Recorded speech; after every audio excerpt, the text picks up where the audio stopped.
Hello everybody and welcome to season 2. Welcome back to the Elendor Chronicles. My name is Midgeman. I am your DM. Whoa, actually I've renamed it. I am your chronicler for this evening. Look, Dungeon Master's old. The new term of chronicler is in for this show. That's what we're going with. But before we get on with tonight's broadcast and get on to the story with these lovely people below me, we do have a few things to cover. First of all is thank you again for supporting us all the time. We're back to season 2. It's so lovely to see you all here, and I hope you'll enjoy us being back. It's lovely to see some friendly faces in the audience, and also a lot of people to, say hi to the puppies, which have already been spotted in the minuscule camera size that they are. But yes, before we get on tonight, we have a couple of things to get through, which is, of course, we need to thank the people that help support this show, such as Music D20, the music of which you can hear right now in your earlobes. That music is a royalty-free group made by Music D20. They create sounds that bring your TTRPG tables to life. They're currently now all on Spotify, and they've moved a lot of their stuff over to Spotify. If you go to their Patreon, you can download all of their songs in one here, or you can play them over Spotify and bring them to your table that way. The other thing we have is Syrinscape. Thank you to Syrinscape for your continued support and helping us get this show running. Without you, we wouldn't be able to send music to our various players.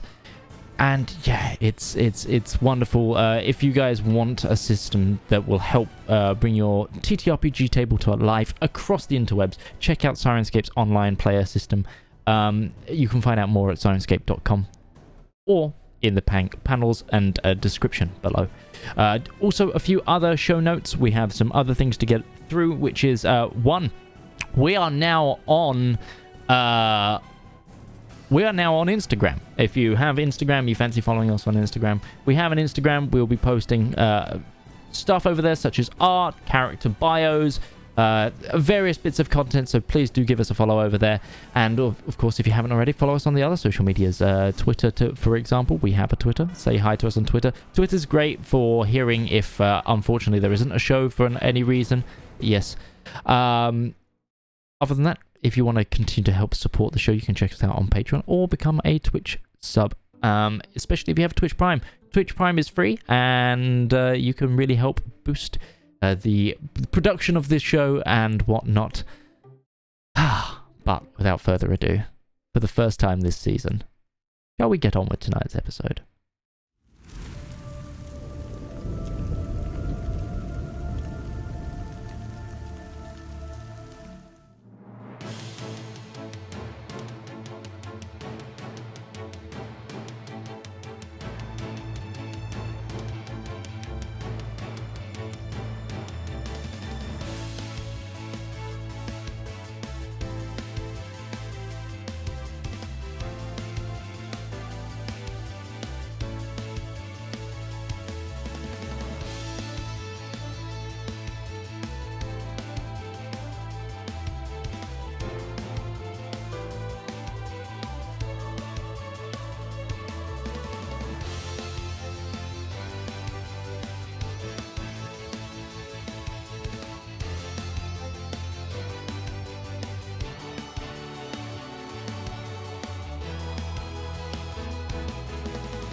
Three. It wasn't like that. Oh, hello. That scene just automatically tried to change on itself. Hello, everybody. It's a show brought to you by me, so there's going to be technical difficulties, and I do appreciate everybody standing with us. It's been a while, so shall I give us all a recap? I think I should be the one that does the recap. And also, just to let the audience know, we've actually had some time between the show where we have since done some roleplay ourselves. Whilst we've been away, we've also had some time. So there have been some changes. I will let the players introduce any changes if they want to as we go on. But in terms of story, a few months have now passed.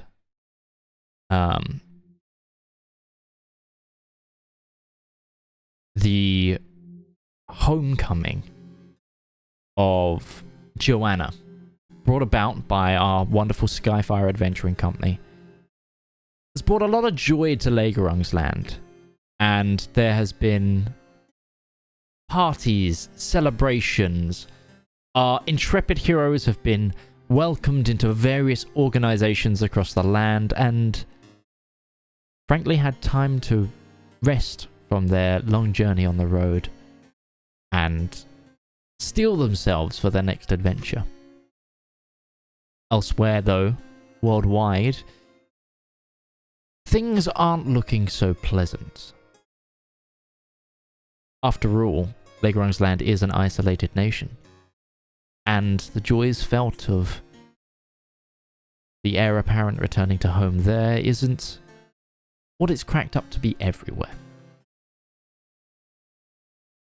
News from the east of the continent and west of the continent. Sorry, the west of the continent. You're in the most east. News to the west of the continent is that tensions are higher than they've ever been. Normally, by now, war would have outright occurred between the Eladrin and the Rhiannian Empire. Yet, neither can really get enough just cause to begin the final assaults. But it is a matter of time at this point. The two armies stand on a knife's edge, ready to fight. And it takes yet one spark to light that flame. Elsewhere, news of dragon attacks has been brought over the land, with reports of the Principality of Korzak, the Duradin, Atria, and even as far as the Kaiteng being hit by various assaults. And it is apparent that an entity without politics or without a nation-state banner is acting and causing these so-called dragon attacks. Ruby, you have been keeping up on the news as much as you can, in terms of the worldwide dragon attacks, and we're going to go to you first. We find you in a kitchen at the longhouse at there's like a boarding house that the Skyfire Adventuring Company has had rented for them. It's right next to the dry dock in which a certain Skyspan might be working on something, but you're in the kitchen when a messenger comes to the door to you. You get a as they knock. Yes. Says, Madame Ruby, I have...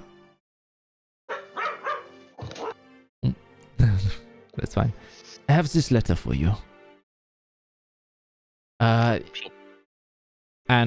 as you open it, it is a summons for the Skyfire Adventuring Company to the Duke. The Duke is looking to speak to you all.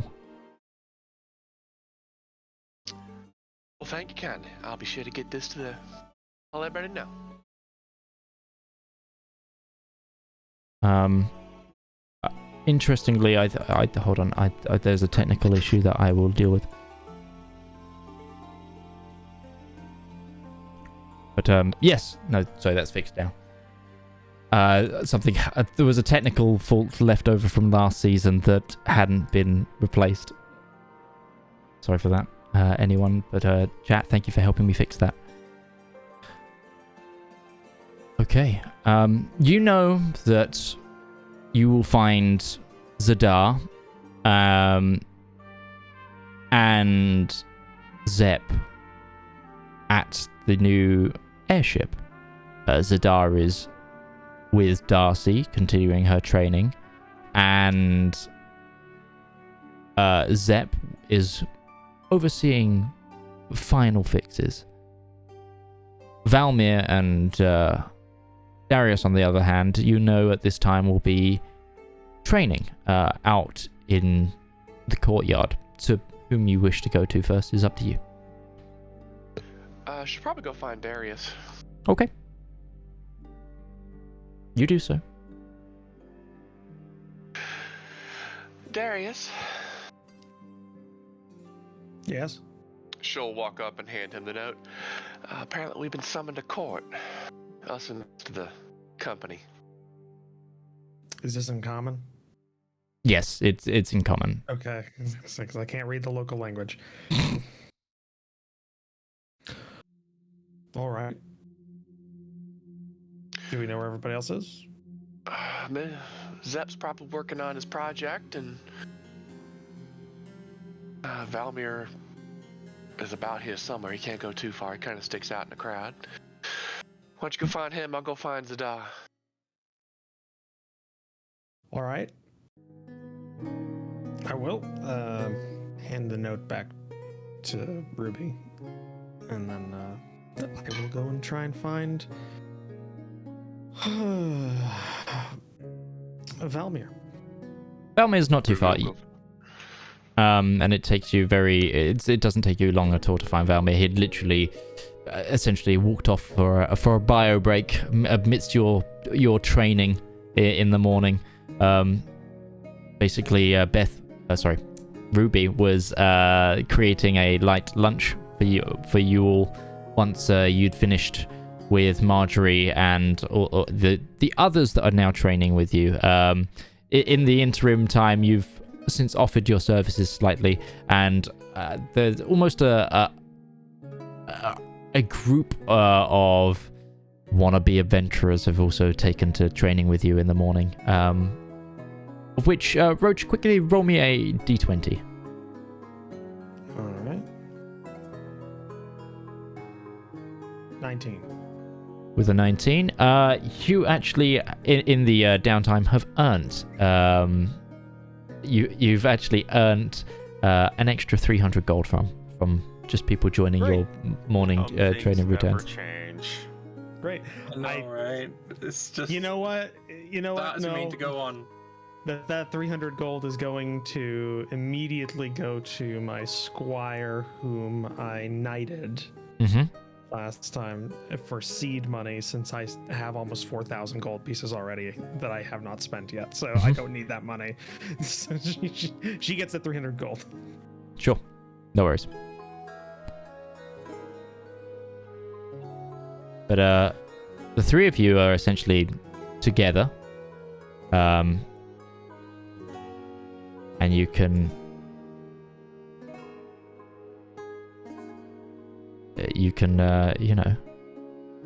go on over to Zep's passion project, shall we say, together. So we turn to the other group, as Darius, Valmir, and Ruby approach the dry dock where the Skyfire now sits. While we're here, Zep, why don't you introduce to everybody what the Skyfire is? So during the last couple of weeks, in a joint project with the Skyfire shipyards, we have been constructing our own airship, basically, starting with one of the old warships that they were about to decommission. We have stripped off the sails and the masts from this thing, and then placed a very large balloon on the top, which we are using to provide some loft. It has been filled with some special substances, which maybe we will go into in the future. But there are also two very large steam engines jutting out of the rear of the ship, which will be used for propulsion. So this is a vessel which is not tied to the various skyports which are around the world, but can instead fly anywhere. But yeah, if you would just imagine a warship underneath a large Zeppelin balloon, that is effectively what this is. Yes, and it's a coined term by using it, Zeppelin. It's named after you. In this scenario. But yes, so one of the main elements of roleplay that we have undergone in between series is the Skyspan shipyards, as well as the Skyfire Adventuring Company, have put together an airship. And that is where a lot of the reward went for the return of Joanna. And in fact, you're preparing because it is due to make its maiden flight tomorrow, with Joanna and the Iron Duke coming, as well as crowds of people, to see this new ship fly. And it's not uncommon for a lot of crowds to be drawn by ships going under their maiden voyages, but due to the nature of the company and how the ship was acquired, it's very unique that essentially it's getting a royal bestowment on its way out. But that's a major thing happening, and you are frantically making all the final checks. I am probably buried under one of the engines right now, just a pair of gnomish legs sticking out. Yep. So, Ruby, Darius, Valmir, you know where to find Zeb. Excuse me, I just had a doorbell ring. No problem. Right, we go and find Zep. You do so. Hey, Zep. Can you pass me the TIE Focus? It is the thing that looks like a spanner with the red jewel in it. Sure. Should be I over hand, him there the, somewhere. I hand him the paper that we have been some in his outstretched hand. Thank you. Yeah. This. Yeah. No, it has the red jewel in it. It is Just not. read it, Zep. Read it. Take a minute. Can you pull my legs so I can come out? I'm a little bit wedged. Do so. I just pop out basically from underneath this engine, just holding this paper like above my head, already trying to read it, and I give it a skim. So we have been summoned. I guess we should go.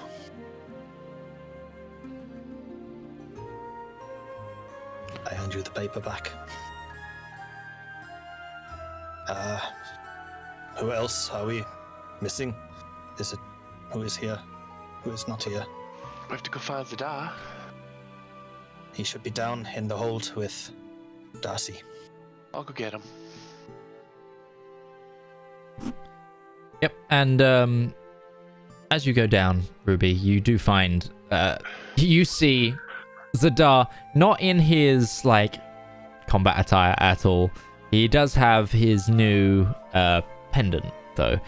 He's in robes. He's got a straw hat on, and he's holding 2 cabbages to try and get Darcy to sit down in her new bed.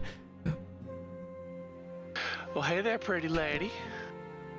Ruby will walk up to Darcy and rub the side. He has been most unaccommodating in trying to sleep in the hold. I feel she is uncomfortable when she cannot see the sky. It has been problematic, but I am working with it. We got summoned to court. She'll hold the note to Zedaar. I think everybody else is up ahead. Or up above us. The Iron Duke wants to meet us for something. I suppose it must be just about that time then. Just about. You having any luck with her, or is it just being old stubborn? He will be fine. This is nothing compared to getting her to her armor. Maybe I'll see about making her some sort of special cabbage. Like, I don't know, the equivalent of a 3-horn tree or something. We'll see. Okay. All together now, you can now head over to the Festung. Unless there's anything anyone needs to do beforehand. Okay. So you begin the so where you are currently, you're in the main docks. It's a little ways to the Festung, but you do eventually get there, and you are greeted at the bottom of the Festung at the main elevator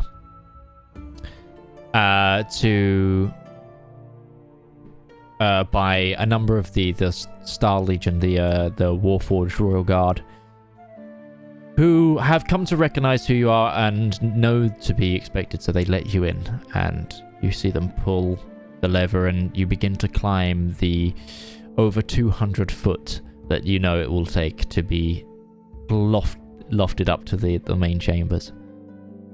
I am assuming that someone went and got Braun as well. Braun was with you. I'm sorry. I rolled Zep and Braun into one. I assumed that he would be with you. I wrote the assumption that if Zep is there, Braun is nearby.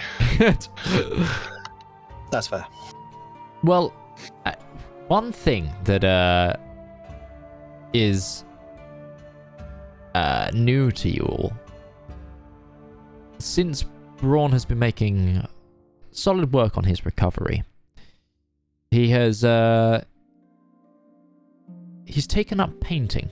So he wasn't actually helping Zep directly in the engine room right then, but he was on the top deck making a painting of the port. But you found him, and he's with you nonetheless. But climb until eventually you are brought to a halt outside those golden gilded doors of the Duke's chambers. The clunk of the machinery stops, and you are let off the elevator, which is now, of course, the center of the room. You go up to the door, and without a word, you are let in. Ahead of you is not a room that you've actually recognized before. Yet again, the room has changed. Maybe this is a element of the pulley system that you haven't seen before, or you might have done some refurbishment since you were last in. But dead ahead of you, you see the Duke stood in front of a fireplace, glass in hand, looking up at a full family portrait of him, his wife, and Joanna. However, Joanna looks slightly older in the painting.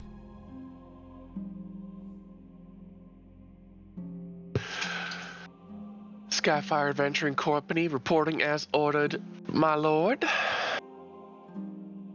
He turns out, well, I am very glad to see you all once again. Welcome, come on in. Can I get anybody a drink or anything of this sort? I'll never say no to a drink. Okay. He motions and a warforged with cerulean eyes begins to fix anyone drink orders of what they want. But yes. So, down to business. I am very excited to see the Maiden voyage, Master Skyspan, of your new and latest design. I understand it's a work in progress, but nonetheless. I just want to make it clear that Zep is standing there in like completely soiled clothing, like oil smudges over his face. He did not get changed before leaving. Yeah, well, whilst the Duke is also in finery, the more perceptive view can actually see a hint of like soot underneath a pristine white collar, like he's been forced to get dressed out of his own workman clothes to take this meeting. And his hands are ink stained constantly. We are very excited to be showing the vessel off and making sure it can take flight as we have theorized. Everything should work according to the calculations, but you never know until you actually try. So I am made aware that this maiden flight will be just heading to the border and back. Yeah? Yeah. Well, I have a mission for you all. As you're quite probably aware, the situation outside of Lake Langsland is getting rather hairy of late. Tense. Yeah, that would be the word. I am not a proponent of war. Instead, I would like to try and stop any future conflict. The ambassador of the Viennian Empire arrived last Thursday, I think it was. And we are just awaiting the envoy from the Elendor, who is meant to be arriving ahead of their ambassador. We are due to hold some talks here in a number of days. I was hoping you could collect this envoy from the main gatehouse, where you are already on your way, but I do not... With how tense things are, I feel it would be greater if, rather than I sent direct military protection, as that may be misconstrued as a show of force or hard-handedness, to send my most trusted military adventuring company that aren't directly affiliated as protection. Do you think peace is actually an option between these two? I am very hopeful, but it's going to be a tough one. We also have representatives from various kingdoms of the Narderfell appearing over the next coming days, and I believe we also have 2 spokesmen from the other continent. We've got one of the an envoy from the Merchant Republic of Kozak, and we also have someone coming from the Azdakian Caliphate to oversee how things are going. I'm sure they want to mainly make sure their trade routes keep open, but nonetheless, they are arriving to be seated at the talks. Far be it for me to say no, and anybody else is welcome to speak up, but our last interaction with an ambassador from the Eladrin did not go well, to put it mildly. Well, this is just an envoy, and yes, I do know that, but the problem with people of this continent is there isn't a time when none of them have been at war with the Eladrin. Fair enough. I see no issue with it. I still think it is better that I have turned French. Suddenly, Joanna suddenly appeared. No. Yeah. Marjorie. Marjorie, that's the one. Yeah. The new Royal Knight. Yes. Well, I don't foresee an issue with that. Anybody else have an objection they need to bring up? We have guest quarters already prepared on the Skyfire. We can accommodate a small group as well as ourselves. There will not be any concern that essentially the hand-picked adventurers that have managed to do you a great service are the ones who are receiving him and not the royal procession? This is just the envoy, who will hopefully be bringing what the ambassador will require and any prelude to whatever next is happening. But I do not pick you lightly. There is a very good chance that the envoy is a target. Since you made me aware of it and the ongoing crisis with these disciples of the Forgotten, the so-called proprietors of these dragon attacks, we believe they are moving to make sure that war happens. Therefore, all ambassadorial staff and envoys and everyone can be a target.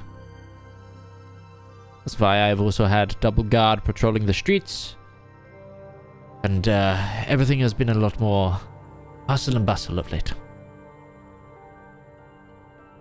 You need not worry. He will get here, or they will get here, and they will get here in one piece. I have no doubt. Ruby will not in agreement to that.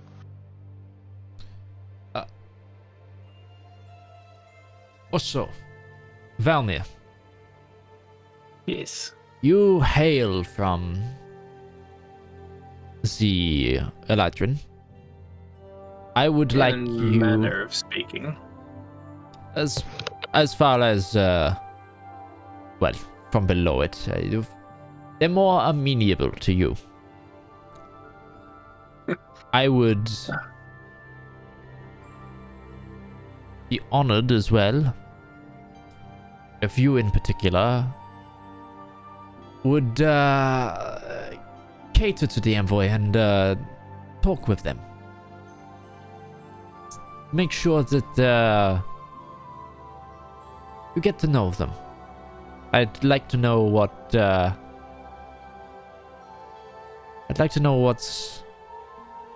what the Eladrin are thinking before these talks start.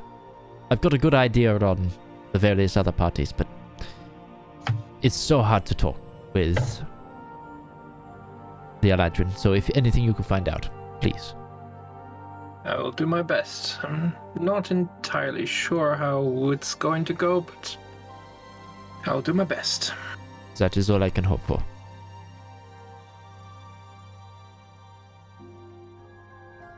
Anyway, that is all from me.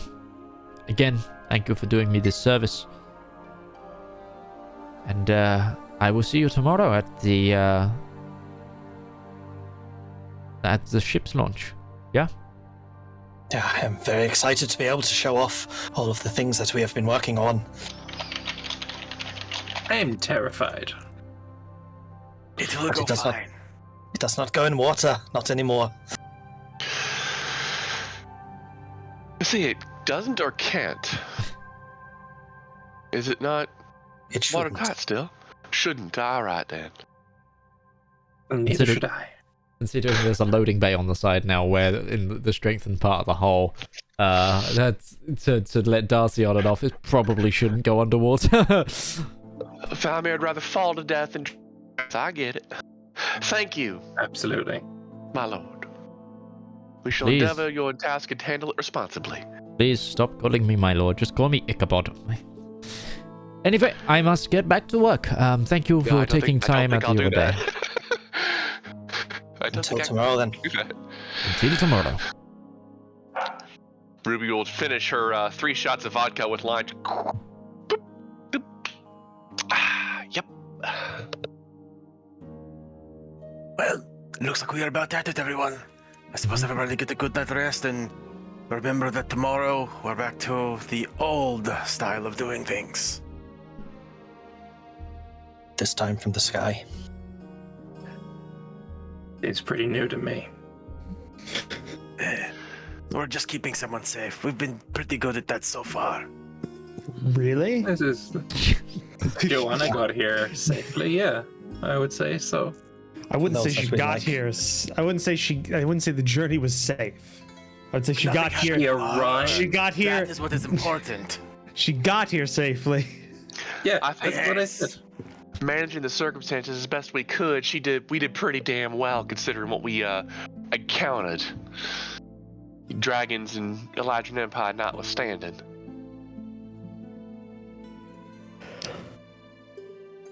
Okay We then. fought. It's like leaning into Somewhere Darius, land. place hands on his shoulder. We managed to keep a girl safe from herself, and she could dream whatever she wanted into reality. I think we can handle an envoy. Okay. Maybe. I think you'll remember, right? Doesn't like physical touch. You don't gotta pull his hand away. My apologies. All right. Let's give it a go. Yeah. So, is there anything you guys would like to do before you leave the Festung, Ruby's gonna start working on a new. Oh, for the soon. Never mind. and is there anything you guys want to do for the rest of your day? Ruby's gonna start working on a new recipe for some sort of tasty, savory cabbage. Like I need the Legrid's Gissel greens is what I need. You need like candy cabbage, Candy cabbage. My God. which does sound like a D&D spell. Candy cabbage? Yeah, actually, yeah. Or a mobile game, but anyway. Sunderstar's candy cabbage. But anyway. Okay. Zedaar will actually look for Braun. Okay, yeah. It's very easy to find. He's with you.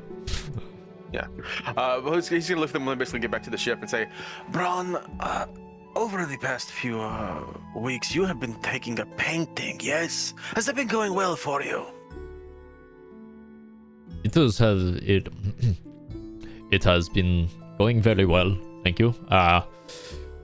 when I couldn't keep on my feet right after the operation, I found that it kept my cogs turning. And it has been a while since they've done that, but thank you for asking. Sure. I did have one thing in mind. You see, Darcy has been uncomfortable in the cargo bay of the ship. I think being trapped inside is unsettling for her.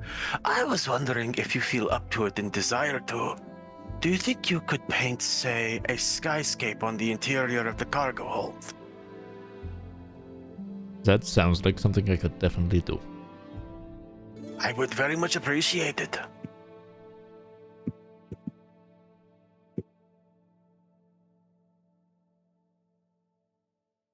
Okay. I imagine you have that conversation on your walk back. Sure. You get a Sistine Chapel, the interior of the the ship. That's a really wait good till we idea. get to wait till we get to part 2 of that idea. Okay. Let me guess. Bahamut reaching out with a finger, and then you reaching out the other finger. I was gonna say I was gonna have somebody enchant the clouds to move, but that's an idea as well.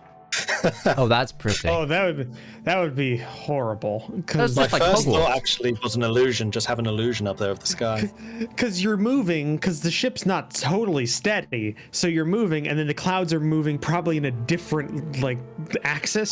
So you're just The and you enchantment's feel good like you're enough. going You just still. get the clouds to move in the same direction as the ship, so it feels nice and kosher. It's just gonna be a room Darius can't go into. That's all. it just makes Darius feel too sick. Since Zedaar has shown he will do a lot for Darcy's well-being. Oh, hell yeah. No, I really dig that idea. And you know what? Braun likes that idea as well. But yes. And we okay, probably should point out for people watching, Braun is much less slow than he used to be. He's had a fair bit of work done to him during the downtime, and he is now certainly of a level of intelligence as most of the people in the party. Yes, so one of the, as stated at the end of last season, one of the, I don't like calling it a reward, but one of the asks of the Skyfire Venturing Company was to see that their friend was healed of his old battlefield injuries, and after some assistance of the Iron Duke and Joanna, they've done so, and Braun is far, I don't want to use the term better, but he's healing. He's healing pretty well. Is he still great at being at gambling? Can he still play We the don't know. slots You'll well? have to try it at some point this season. That's Can you be an idiot savant when you're no longer an idiot? yeah, no, he has And he just above. puts that in. He now has No, above. now he just counts cards. Yeah. It's like Intentionally this time. Broad has gone from idiot savant to limitless. That's Galaxy just- brain now. just gonna start observing the universe. No, because it's for perspective, Braun has gone for a mechanical sort of thing. For those of you that want to know, Braun has gone from a -4 to a +2 in intelligence. He's It's- almost smarter than me. He's as smart. Actually, I think he's a little bit smarter than Zedaar is. Yeah, his intelligence 15 now. Went up from 4. Oh, he is smarter Yeah. than me. Yeah. Smarter by He's one smarter than me point. too. Yeah. Yeah. yeah. It's mechanical intelligence, right? He's good at the calculations, mathematics. Yeah, that's all intelligence that just no one really care for. He's a calculator. Oh. And I hated myself for saying that. I guess we retire to our independent quarters, which some of us are having a hard time acclimating to due to the stature of the ship that we're living on. Yeah, so that's why there is the sort of longhouse. I use the term longhouse, so it's like a coaching inn that you've hired outside the ship, because so much work has been going on, and there's been maintenance and soaring all of the time, pretty much, at the moment to get the ship up and running. So there is another location for you to sleep should you wish to. But no, sorry, Zep is just just building himself a new bit. So actually, Zep, why don't you go over some of the stuff that is on the ship? Like what accommodations have been made available? Okay, so there are 5 different levels, effectively. So the first one is the hold, which is where Darcy is, and it's also where we store most of our stuff. We have cut out a section of the side of the ship to put a side entrance there so that Darcy can enter and exit more easily. Going through the center of the ship, there's also basically crane access to the hold, which is there from when the ship was a serving vessel. So there are basically 2 ways of getting Darcy in and out. Side entrance is easier, but if we're aloft, then the crane might still be the better option. Above that, we have the secondary deck, which is mostly the crew area. I am moving around on the screen. Yeah, sorry about this. It's like this scene seems to have jogged itself out of alignment, but continue. It's all good. So yeah, there's the secondary deck, which is mostly the crew quarters. They've got various cabins there. They've got a galley, storage, crew mess, and some additional storage for smaller bits and pieces that need to be closer to the hand. Then we got the primary deck, which is our deck. That's where the party hang out. Everybody has got a cabin. There are a couple of cabins left over in case we want to do further improvements in the future. We've got a mess hall. We've got the galley, various bits of storage, a very large workshop, an armory, a vault. The 2 engine rooms are there, plus also the captain's quarters, because Zep is the captain, but then we also have the master, who's actually the one who's in charge of like controlling the ship. You may recognize, we'll probably introduce him later. Plus the control room and the observation. So on the front of the ship, we've built a large glass bulb almost, so you can actually have an observation point on the front of the ship, so you can look around and also look down. That's built into this level with the controls for the ship as well. Then we got the top deck, which is the outdoor bit. It has the grand cabins at the back, which used to be the captain's quarters, but now are like the luxury quarters. That's probably where the envoy will be staying. And then the various ropes and ladders and things like that, which lead aloft to what effectively used to be the mast and the sails, but is now the balloon. And there is a wooden structure containing all of that with walkways and stuff along the top. Yeah. So, mighty big project that the group has been undertaking. But so you all get a good night's rest. Those of you who wish to, unless there's anything anyone else wants to do before we move on to the next day. I was just going to ask, did Ruby have any success making? Yeah, give me a roll. Give me a cook's utensils. Would it not be a roll for cook's utensils? Yeah, it would be a cook's utensils, which you now have proficiency in. Roll. Would that? So this will be probably intelligence, or because you're trying to create something, I guess. So D20 plus proficiency plus. Okay. I will roll the D20. That's a 7, but that brings it up to 8, 9, 10, 11. Not so much success today. Okay. No, you've got some idea, but you've opened the pantry and you got, actually, I could do with some more like cinnamon and other like spices and stuff. You just want to, you've got an outlined plan. You just haven't had time to get it into action. I'd say with that roll. Yeah. I need rare candy. Yeah. Yeah, make it level up, exactly. But okay. So go through the day. Take a relaxation before the morning arrives.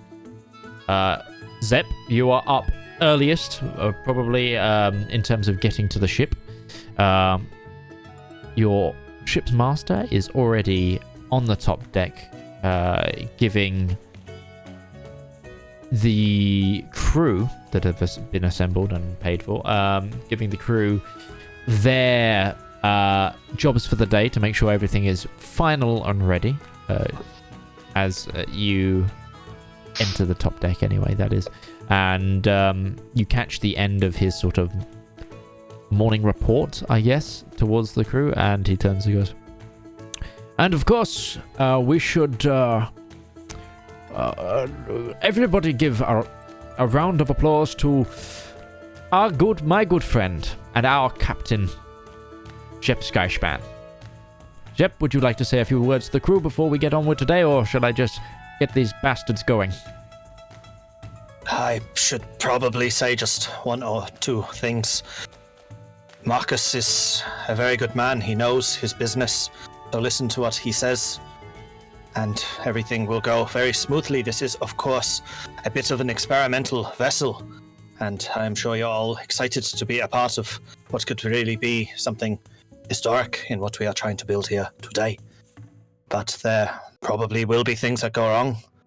But you have all been chosen because you are smart people, you know your business as sailors, and while things in the skies might be a little bit different, some of you may well have served on airships already, I'm sure. We will manage just fine. The calculations at least are correct. Well, you heard him, everybody. Let's get this going. Okay. And he gives you a nod and begins to get everything going. Yeah, I understand that was like a weird Dutch Sean Connery, but I'm going with it. I realized there's a reason I chose not to make Zeppler sound like that, because I knew I'd just do Sean Connery. The reason is I've realized that all of my German people sound the same, and he's more Dutch, so I needed to make him sound slightly different. It's Mark. I will say, if Zepp is the type of person to get up very early in the morning, then Ruby would actually prep his breakfast the night prior, and when he would get up, there would be somebody attendant who would bring it up to him. I don't think it's so much that Zepp gets up early, it's if he's gone to bed. Yeah, it's okay. You know how Zepp works when he gets on a project. Either way, the meal rotation that Ruby has is according to people's schedules, and if she's not awake, then she's prepped it ahead of time. Yeah. Zepp, you do find that there is also a flask of coffee that's been pre-prepped for you as well. And that is the one that I need the most. But the best part, well, that's not always true. The best part about Ruby's meal is when you eat it, you actually gain temporary hit points. Yes. That's Sweet. I think for grand total right now you get is 3. Awesome. I will add that. Yeah, it's still, hey, 3 is not nothing. But the day arrives and you all begin to wake up and prepare yourselves for the journey and for your new task ahead of you. The skyship is to set off at noon, and whatever preparations you would like to do beforehand, you may now do some, if you have any. I will also inform Marcus that we will be expecting guests when we arrive at the border, and I'll fill him in on what's happening. Sure. He gives you a nod and understands, and he sends someone to prep some quarters. Yeah, put them in the grand cabins. They are still there from when it used to be the captain's quarters on the main deck. Yes. Balmair will be just meditating in his quarters. Okay. Ruby will probably go down towards Zedaar is and offer Darcy a little bit of love and some attempted cooking of cabbages. Zedaar has gotten to get up early, since if we're expecting there might be trouble, he is going through the lengthy and time-consuming and somewhat frustrating process of trying to actually get her armor on her. Sure. Hey, Zedaar. Yes. Am I the only one who thinks it's a little odd that we're being sent off on a shakedown cruise to pick up somebody? I do not see this as a shakedown. It's an expression, I'm sorry. The Maiden cruise. Test everything that works. Well, I mean, this is something that there was going to be needed to be tested eventually. Why not on this? I don't know. I just got a feeling. I raised concerns about using this vessel to pick up an envoy, but it was done regardless. I think Ichabod may have some... I think there's more going on than what's being told. I think you are too skeptical. No, just because I'm paranoid doesn't mean people aren't trying to kill us. But it does mean you are paranoid. Fair enough there. What did Darcy think of the cabbages? No. You don't see any difference in her sort of reaction to normal cabbages. Currently. Sure. She is used to eating cabbages that are created by Create Food and Water, which are even more bland than normal cabbages. That's very true. How? Does it just taste like water? I imagine like you don't get any of the context of the cabbage. It's more just like texture and like it must taste pretty darn It's like clean, eating though, 'cause it's not a dirt cabbage created. raw whilst you've got COVID. So it's just So it's just starch. You're just eating. You're just getting the starch water. texture. Just water. Water starch. Okay. crunch and water. She loves it though. It's her favorite. Crunchy It's the water. memory of cabbage, but none of the substance.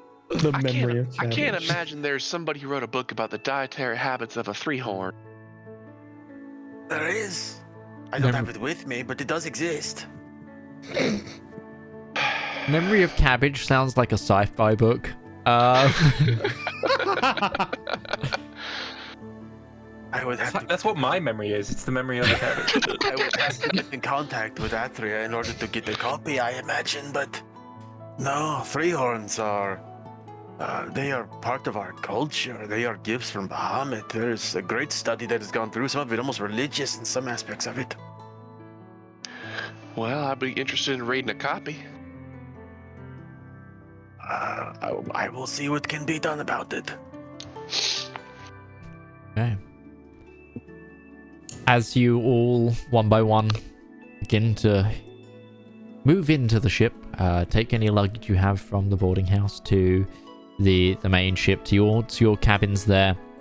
The hustle and bustle of the streets begins to fill more and more with people behind put up barriers, roped off crowd members, and across from the ship an erected wooden platform from where you know that the Duke is going to be with Joanna as well. The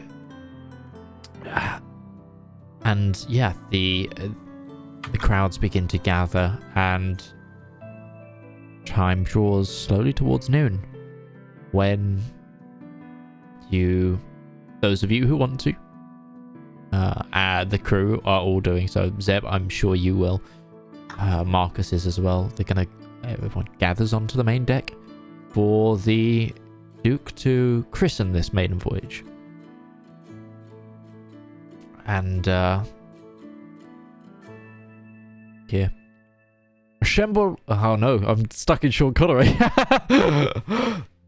Assembled Steer people. into the skid. Steer into the skid. Where was I? Assembled. That's it. The word assembled is. Assembled. Patting him on the back, helping him get That's the fine. water out of his throat. Look, it's been a long time since I've been outside. There we go. There you are, see? Just had to cough it up. Assembled people of Legorangs Land, Skyfire Adventuring Company, and citizens, sailors, anyone visiting, everybody alike. We are gathered here today to not only marvel in a new form of invention, something that we as Legorangs Landers pride ourselves on, but to also christen the maiden flight of the Skyfire, named so and owned so by our heroes that you come to know, the people that brought dearest Joanna back. And she sort of does that kind of curt nod and wave. The crowd is like, yeah! And the rapturous applause as the Duke speaks into this kind of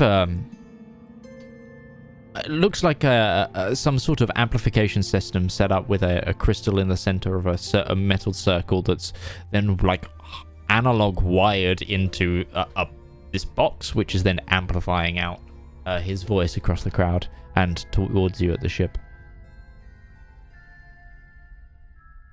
Adventurers, as they have become, will now take to the skies as much of our people do, in service of our great nation state. They go today on this maiden flight, which will hopefully be the first of many flights that they will use to bring happiness and hope back to other places, as they did to us by bringing back Joanna. And with this, I say good luck and enjoy the flight, as he then swings a rope and smashes a bottle of alcohol against the side of the ship. And Marcus signals to all hands.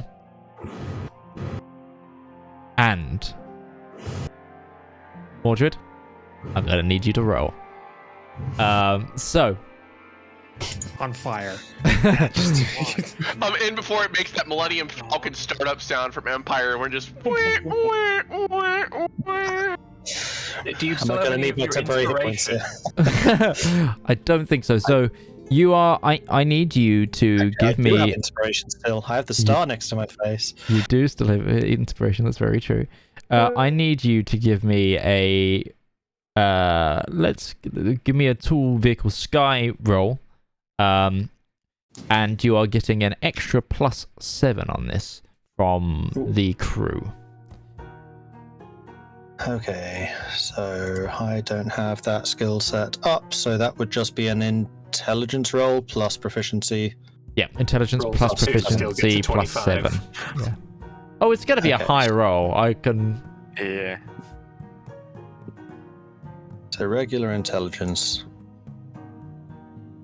2, so 7. Plus 7's 14. Plus proficiency is another 3, so that is 17. 17. That's. At first, there's a bit of a. As some of the ballasts and boards begin to creak as this airship for the first time begins to lift off. Ropes kind of get cut as the line goes past, because the crew were like, "Oh, we haven't reeled that one in." They just went, "Cut it!" Not that rope! Not that one! No, stop. Yeah, there's a little bit of Darius is panic, and everyone's white-knuckling kind the of railing right now.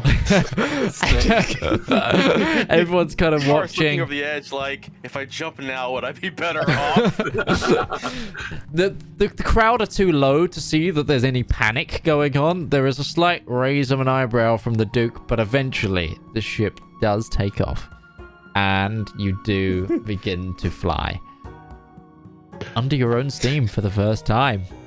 I do have the fly spell. Should I get out and push? Can I use my inspiration to see if I can make that better? Absolutely, go for it. Yay. Is this where we just learned that he's accidentally left the clutch on? There we go. 21 plus 15, that's 36. 36. So it's like one of those really hesitant, and then Zep goes, "Oh, one moment," like almost unties one thing, and the ship just goes and sails out, and everyone you hear as it leaves behind you, the crowd just rapturous applause. There's cheering, people throwing confetti.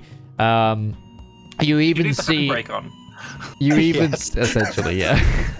you even see like members of the Star Legion who are normally just always on sentry, like side their arms and clap. So yeah, you lift off onto your maiden voyage, and you're in the sky.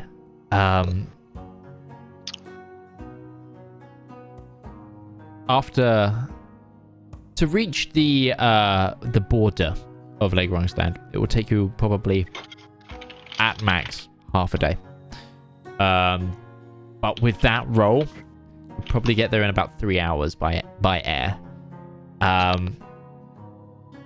How high are you looking to fly? Certainly not like our usual cruising altitude, just in case things do go wrong. And I'm probably not pushing this thing to its fullest. Like, we're testing different functionality. We're testing going up and down. Like, I'm still treating this like a maiden voyage. I know we have an objective to get to. We haven't been set a deadline, though.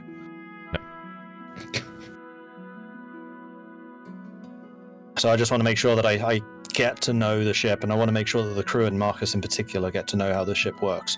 And I leave a lot of this, like, fine maneuver to him, because he's the one that really needs to understand it. Mm-hmm. I'm mostly just at the engine fine-tuning. Sure. Because that's what I know best. Okay, then I am going to ask one person from the party that isn't Mordred to elect themselves to roll a d20. I'll do it. I've got this. I got this. Me too. I was gonna do it. Sorry, you've used your inspiration, Mordred. You can't veto this. Go on, like. Here we go. You know, no, unlucky for some. I think a 13's pretty good. 13? Okay, let's see what that is on the chart. I thought it was a chart. Oh fuck. I'm sorry. No, okay, so lightning strikes randomly, just the right there. Whilst in the city limits, it looked like it was going to be a relatively overcast day. However, once you breach the outer wall of Reshin, you realize that a lot of that was just pooling forge smoke and foundry smoke, and you break into a lovely summer's day. The last of which you will probably see this year. It's been a peculiar year weather-wise. The end of summer has sort of extended into the autumn months, at least in Legrand's land, meaning that the harvest is going to be relatively fruitful here. As you can see, a lot of the fields are. Some fields are planting their winter crops. Others are almost harvesting early because everything is so ready and ripe. You fly over the fields, and whilst it's not hot weather. It's beautifully sunny, and you feel like this journey is going to go fine. Is there anything anyone wants to do on board? I gotta hand it to you, Zap. This is something else. It is working. A few of the things need tweaking, of course, but Zap. The principles were sound. Zap, are you... Smile, Zap. Live in the moment. It's flying. No, you have no idea. I am actually smiling. You just can't see it because of all the soot and grease. He's ecstatic. You couldn't tell? Yeah, just things on my mind as well, but yeah. And then I'll kind of like wipe my face, then you just see Ruby just... Prestidigitation! Prestidigitation! Prestidigitation! Prestidigitation! Clean! There is, yeah, I might need to learn this ability at some point. Unfortunately, water and oil do not often go together. I spent most of my life underground. It's very different being so high up. I kind of like it. The thing you will like the most is how calm it is up here. You are alone with your thoughts and the odd seagull that may smack into the ship's side. Ignore those, it is best. There is a beauty at being able to see the world from this angle. Or existential horror. You should see it from the... room in the holds, Delirious.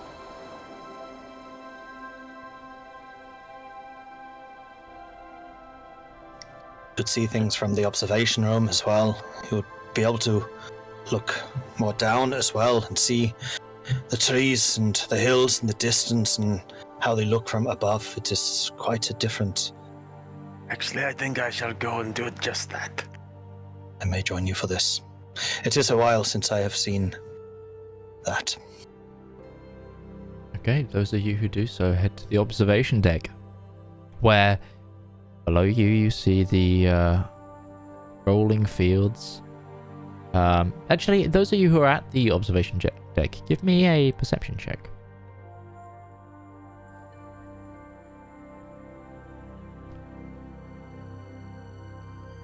I'm so close to a 20. I'm back on form. Let's go. 7. Can I... was gonna ask. Seriously comfortable in the observation deck. Can you make a perception check with your eyes shut closed? Do you have blind sight? I was gonna say I have advantage on perception checks now because I have a sentinel shield. But can I take a disadvantage because I am freaking out? If you're not holding the shield, you don't have that advantage. I am always at this point. I have the shield on me. I am. Okay, well, There's more. Then roll at disadvantage because I know how you reacted with the glass floor before. Oh, I clicked the wrong thing. It's a 1 anyways. Doesn't matter. Darius, you can't see if you don't open your eyes. You need to open your eyes, Darius. No, Darius, it's really beautiful. You'll love it. Open your Darius. No. Darius, open your eyes. Zedaar, you notice a very peculiar looking wagon, like coming along one of the main roads towards Regin as you fly over. The rear end, it's like it's extended up that there's almost like a house shape on the back with a little chimney. The wheels at the back are much larger than the wheels at the front, and it's being pulled by not a horse but sort of like a mix between a tiger and a giant ape. It's like purple covered, and there seems to be no driver either. This creature is just pulling this thing, and it just looks to be almost a house on wheels as it's going along the road. But the rest is farm fields. Weird. Is this how people saw us when we were traveling to the Groomsland? Yeah, it sounded weird, but now that I thought about it, it was just like we had a road train being pulled by a triceratops. So yeah, This is more like so that's what that feels like. yeah. At this point, it's like it's no weirder than us. It is good to see that ingenuity exists elsewhere. Other people are trying other things to see if they can get the best forms of transportation made. What even is that animal? I don't recognize it. Looks like some sort of mix between a tiger and a gorilla. This be something that we could make a nature check, perhaps? Absolutely, you very much could. And I'll just avoid myself as not knowing point it. it out to everyone so they could get an eye on it if they weren't noticing it. Seems like one of those things where if you were passingly told about it, you'd remember it. Yeah. I mean, unless it's from the Underdark, I won't roll. I just won't know. Yeah, if there's Might reason be. I would, I'll roll it, but it's not like I was never that interested in And nature Ruby stuff. has no clue, so. I'll roll. So we have a little cover. I am horrible at this. All right, I'll just roll He was because willing to explore the world. He studied out all types of places. Fucking. I might. It doesn't pick matter up if I somewhere at roll some point. well.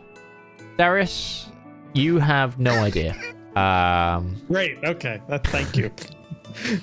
No, none of you could know what that creature was. It was like it also had like a weird like bluish shimmer to its fur. From what you could make out, like almost like it was somewhat reflective. And yeah, We're there's also just trying to nothing. identify it from a couple hundred feet in up, the air. so- Yeah. Yeah. I've studied animals for a long time, and I know a lot of them. So that, no fucking idea. I'm getting a Rajang impression right now, but I've been playing way too much Monster Hunter lately. Yeah. I got that yes, reference. but- Don't worry. I did too. But this is great. I will spend more time here, but I will go check on Darcy. I am concerned about how she is handling the movement. Hey, Zed, what's this thing's top speed? Marcus, what is this thing's top speed? Well, Wait, if we're all down here, who's steering the ship? This is the We're in room the where you control room. steam. You're in the control room. This is where we steer the ship. It's the middle deck. I know it's confusing, but it's where the best vision is. You can't do the whole ship thing at the back from the sky because you don't see. 3D planes are much harder to deal with from a position where you can't see more than. Okay. That was the joke. Yes. I'm no engineer, but wouldn't it make sense to have two positions of control, one at the top back, one at the bottom front, and then a connecting like? Well, if anyone's on, tube? if anyone's on the top deck, they can shout down if I can't see anything. But yeah. All right. We did have the talkie shout. I'm not an engineer. Got the talkie shouty boat. I hit things well. Talkie shouty tube. You just iron tubes that run throughout the ship so people can talk to each other. Yeah. The talk. Do they have a name? I've been calling them talkie shouty tubes in my 50 year that I've been in the. That fills me with much dread. I need to look this up now. I'm curious. Do those have a name? Yeah, no, do those have a name? Shoot. Talkie shouty boat. I'm sure they have a name. They have to have a name. I love the idea of. Everything has a name. I love the idea of them just actually being called like talk tubes. Anyway. Where was I sorry, I got very distracted by talkie shouty boat tube. How's Darcy doing? They're called Darcy. voice tubes. Sure, voice tubes. Or Boring. speaking tubes. Talkie tubes better. Yeah. Get that alliteration in. A German had to name that. It's too literal. Darcy's actually asleep right now. Okay. Yeah. But she's fine. She is fine. Was there another question other than Darcy? Was there something put to Marcus? There was. You asked Marcus something. Speed. Speed. Yes, we did work this out at one point. So I want to say it was at like 4 miles an hour. It's not exactly blazing, but It should How be in about we D&D, find actually. out? Yeah, I'm Let's just. go. It's a roughly 20 miles Crank per it. hour, I think. roughly what? I'm sorry. Roughly 20 miles an hour, That's moving along for I want to ship. say. It's moving along for a Zeppelin. I think. We're not in a Zeppelin. Well, you're not at full load for one Technically, thing. we are because it's called a Zeppelin. You're Zepp made it. Yeah. Yeah. Zepp well, made it. How was that? Yeah. So it actually is a Zeppelin. Yes, In this world. That's what we should have named it. we did. We did. If it's not made by the hands of Zepp, then it's just sparkling blimps. It's probably okay. It's probably running at about 18 miles an hour right now. But that's because there is no load for one thing. Other than Darcy, yeah. Yeah. Don't be mean to Darcy. Well, actually, no. Even then, it's probably slightly less than that because it's maiden voyage and Zepp's running checks. But even so, it's still faster than you were. Because you're going as the crow flies, it's still faster than your land travel was. We are moving along. Yeah. Yeah. Airship, according to the DMG, is 8 miles per hour. Okay. Just FYI. Well, now we're moving at 20, so screw the DMG. But it's not. Yeah, like I said, it's probably less. It's probably more like 15 right now. The difference here is that this one is engines. Yeah. It's an appreciable percentage of like what a biplane did in World War One, like on flat. Yeah. Zepp got some That's, good rolls, that's remember? 13 bucks in the nautical terms. That's okay. For a ship that's from this area, yeah, that's not bad at all. When you consider that pretty much the fastest travel speed would have been horseback, that's not even approaching like Trains. The Hindenburg had a cruising speed of 78 miles per hour. So Oh, Yeah, Holy but that shit, one, really? that one definitely is Maybe not don't what use we that need one. to use as a reference. Yeah, it did 78 miles an hour Just- once. Going down. Yeah, exactly. I'm pretty sure the cruising speed was, its landing speed was much faster. That's cruel. We shouldn't be laughing about that. It was a good joke. But we shouldn't be laughing about it. You can go as fast as you like, What's as the long as it is the last time we do it. What's the expiration date on a tacky joke? Like, that was literally 100+ years ago. Still thinking. Hindenburg. God, I'm the Hindenburg was the 30s. Yeah. Yeah. Dillingham was So it's 30. 90. 100 years ago. 37, 38, something like that. Yeah. It's 1937. I know that because it's Hoy. Right, yeah. From humanity. Yeah. But yeah.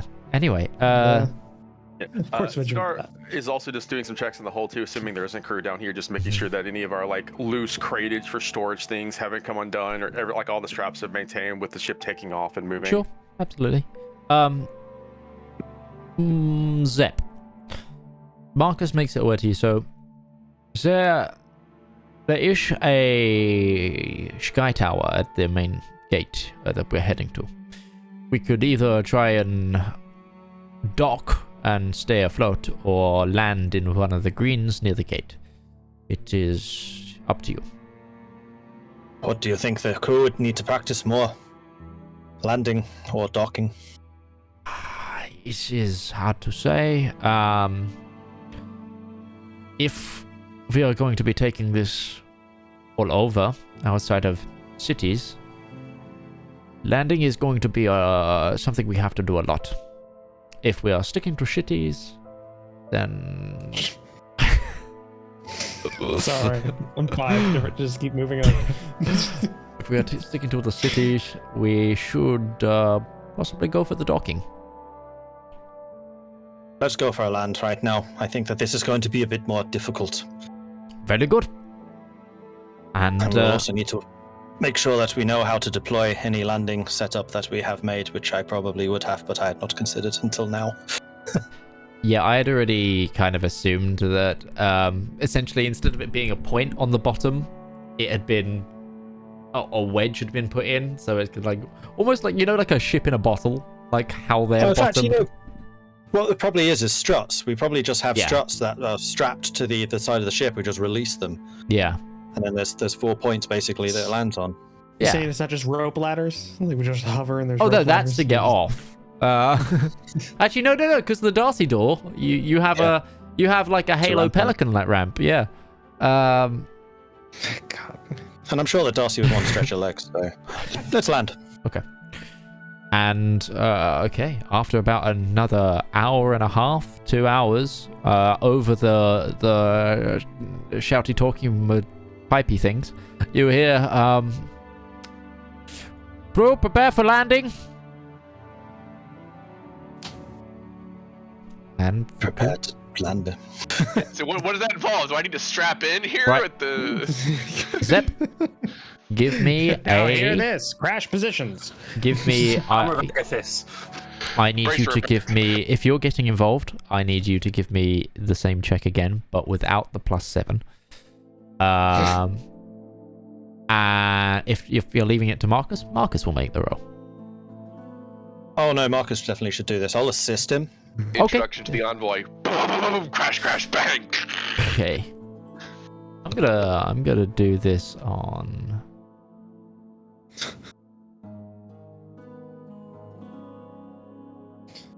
Marcus rolls 1, we all die. Well, that was a good season 2, guys. Nailed it. He's got advantage, right? Always subvert expectations. Yeah, if I'm assisting, you should.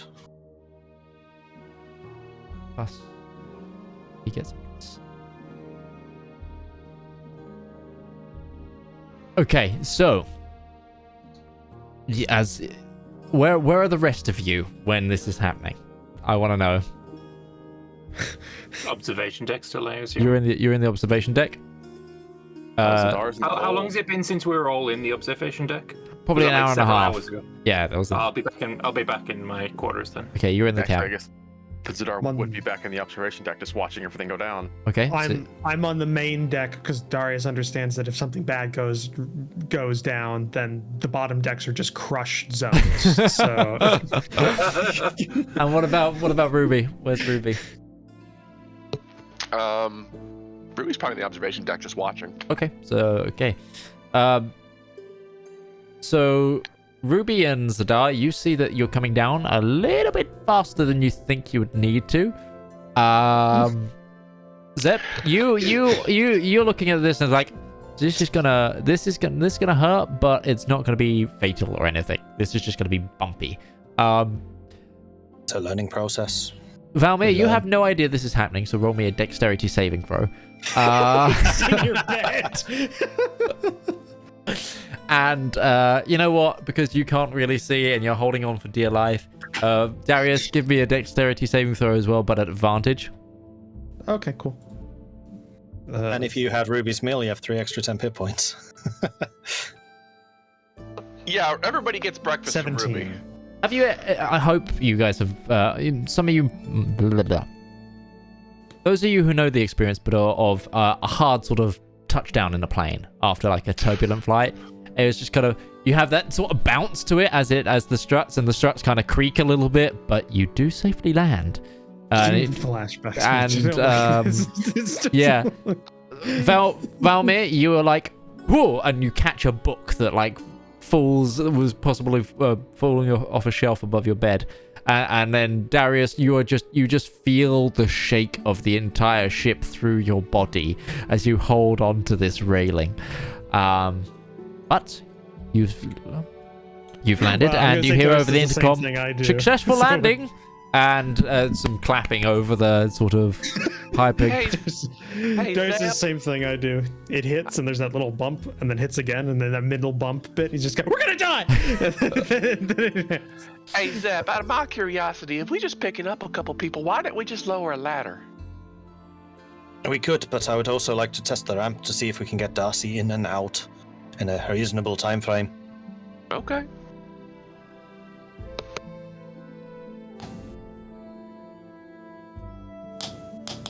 That is what I will go and do. Okay, the ramp lowers. Darcy sees the outside and kind of. Have you guys built a pen for her? Yes. Okay. Yes. Yeah, She has a as a- secluded area in the hold that's dedicated to her. Okay, cool. I couldn't remember if she Sustainable had. controlled. But she like sees like the burst of light from where the ramp comes down, and it's like automatically towards the pen gate, like looking.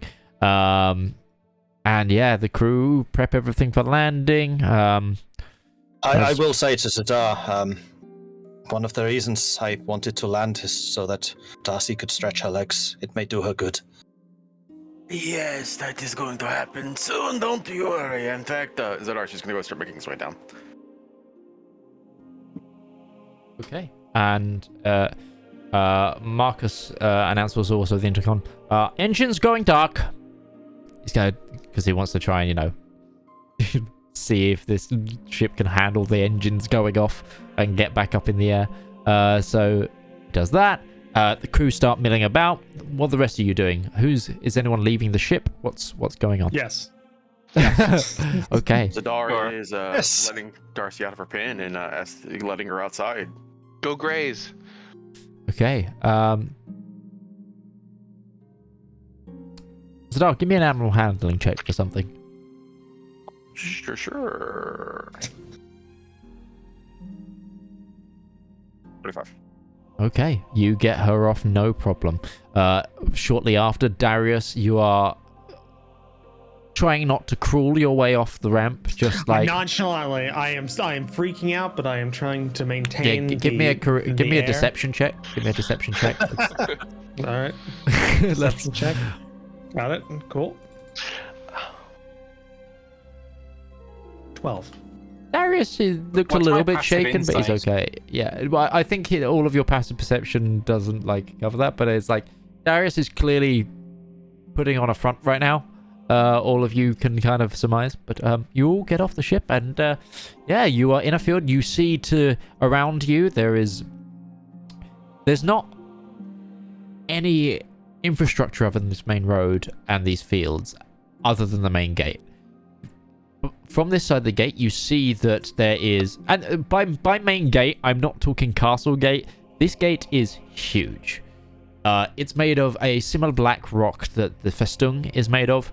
There is a miniature skyship docking tower. What seems to be a 5-story barracks sort of building. Plus, on the lower floor seems to be a tavern.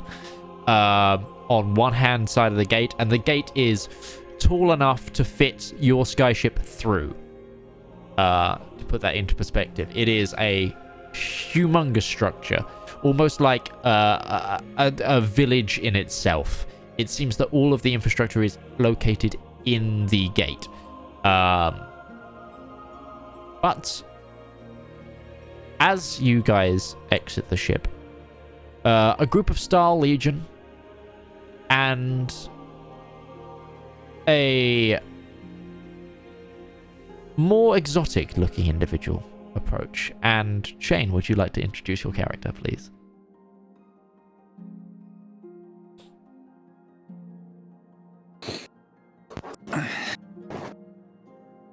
So, this exotic-looking individual approaches, and you can see standing before you a tall Leonin male with a mane of earthen brown and fur that kind of is like a lighter brown, almost like autumn leaves.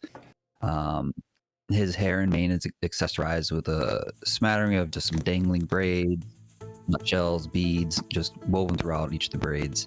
And then his chin beard, coming off his snout, is the same except a white, like a stark white color.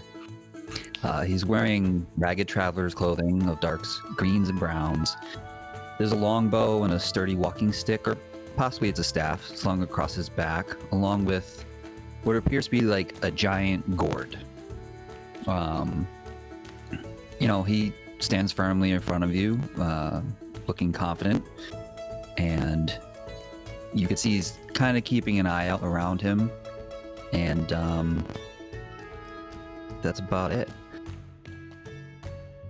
And this group of individuals approach one of the members of the Star Legion, not a warforged, but a human in sort of more officer's garbs, approaches and says, well, if it isn't the Skyfire Adventuring Company, let me introduce Gourd. Was it? This is the envoy from the Aladrin Empire, the center head of the ambassador that you are meant to be working with in some way.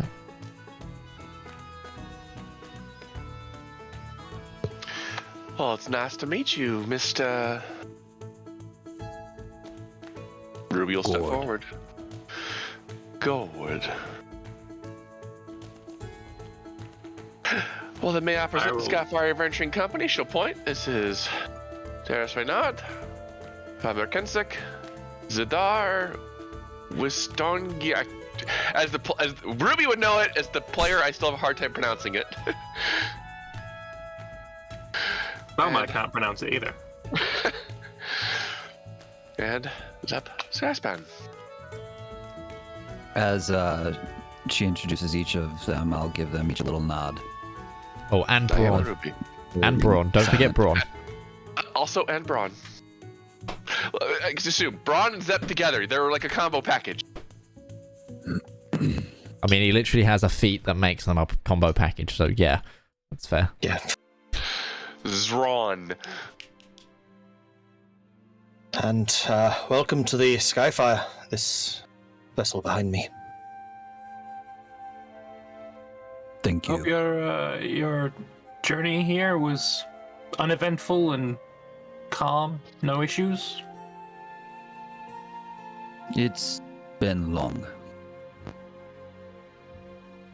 Well, it shouldn't take too much longer. This vessel is swift and few complications. I must admit. Oops, sorry.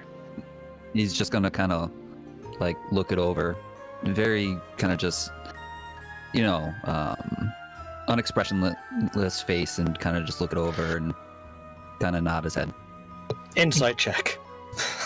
I must admit, Go ahead.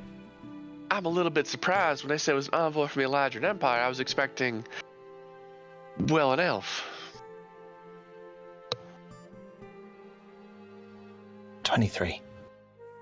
I am working with them as sort of a messenger of sorts. I help get correspondence from point A to point B safely and secured. Mm-hmm. Does this race of individual bear a strong resemblance to the one we saw pulling the cart originally?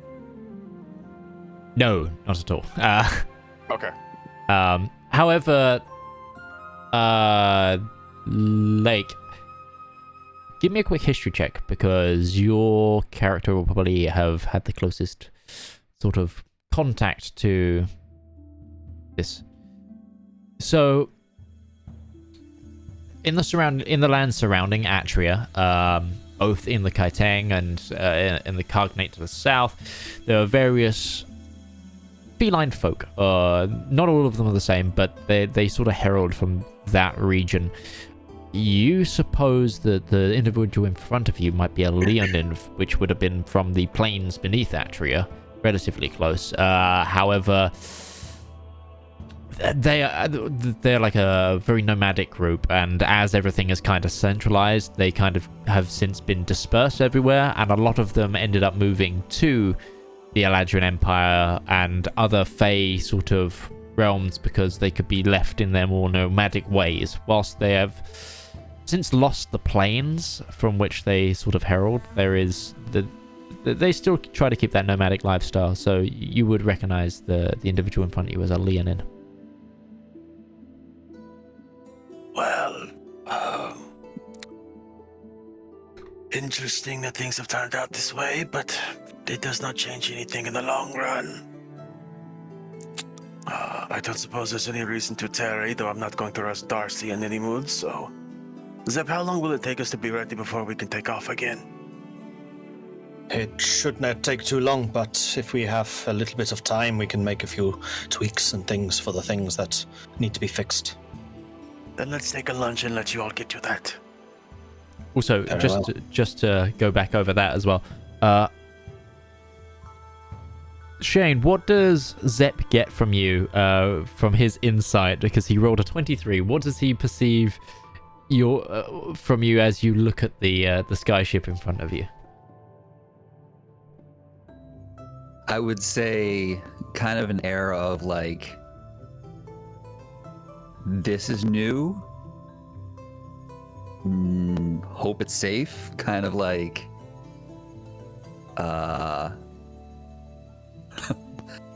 I'm kind of like really intrigued that this is what was sent to kind of pick me up. It's, the first time I travel on something like this. So, I would say. And I'll just say, it will be a new experience for you. But if you'll excuse me, I must speak to the ship's master again. And I'll go and just work with Marcus on fixing and tweaking whatever needs fixing and tweaking. Gourd, would you like to join us for lunch? What it is that you're serving? Oh, I don't know. I think I'm probably gonna cook up some salmon this afternoon. I will accept your offer. Well, why don't y'all invite him in? I'll go to the galley and see what I can whip up. You'll follow me. I'll show you around the ship, the Skyfire, and I will lead him inside, but not bring him to any of the crew's compartments or the lower deck. It'll just be So take him we'll up bring the to the stairs. engine room. Okay. Yeah. So try and show him his room, sort of show him the main deck. Okay, that's fine. You can do that. Nowhere private or sensitive. Star thinking back to when the Iron Duke said, Dalmir, why don't you just try and, get close to them and find some common ground? He's just thinking, Yeah, let's hope that goes better than seems it might now. I'm showing him around and being nice, being personable. I'm yeah, no, they're going to have a lot in common. Yeah, the Iron Duke was running off the information he had. No, it's wonderful. It's exactly what I would have hoped.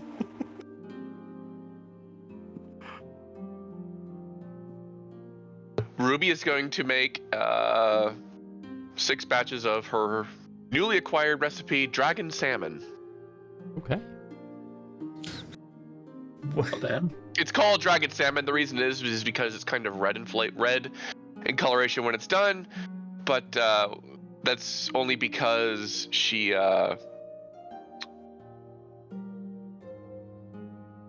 inundates it with a red wine reduction. Oh, okay. I was gonna say, what makes it dragon? I was say, like, Zedaar find this racist? Actually, this entire meal has, like, I was just thinking you're offering fish to the felionid person. That seems. Ruby's coming. Ruby's got. How many people can she offend in this one meal? Wow.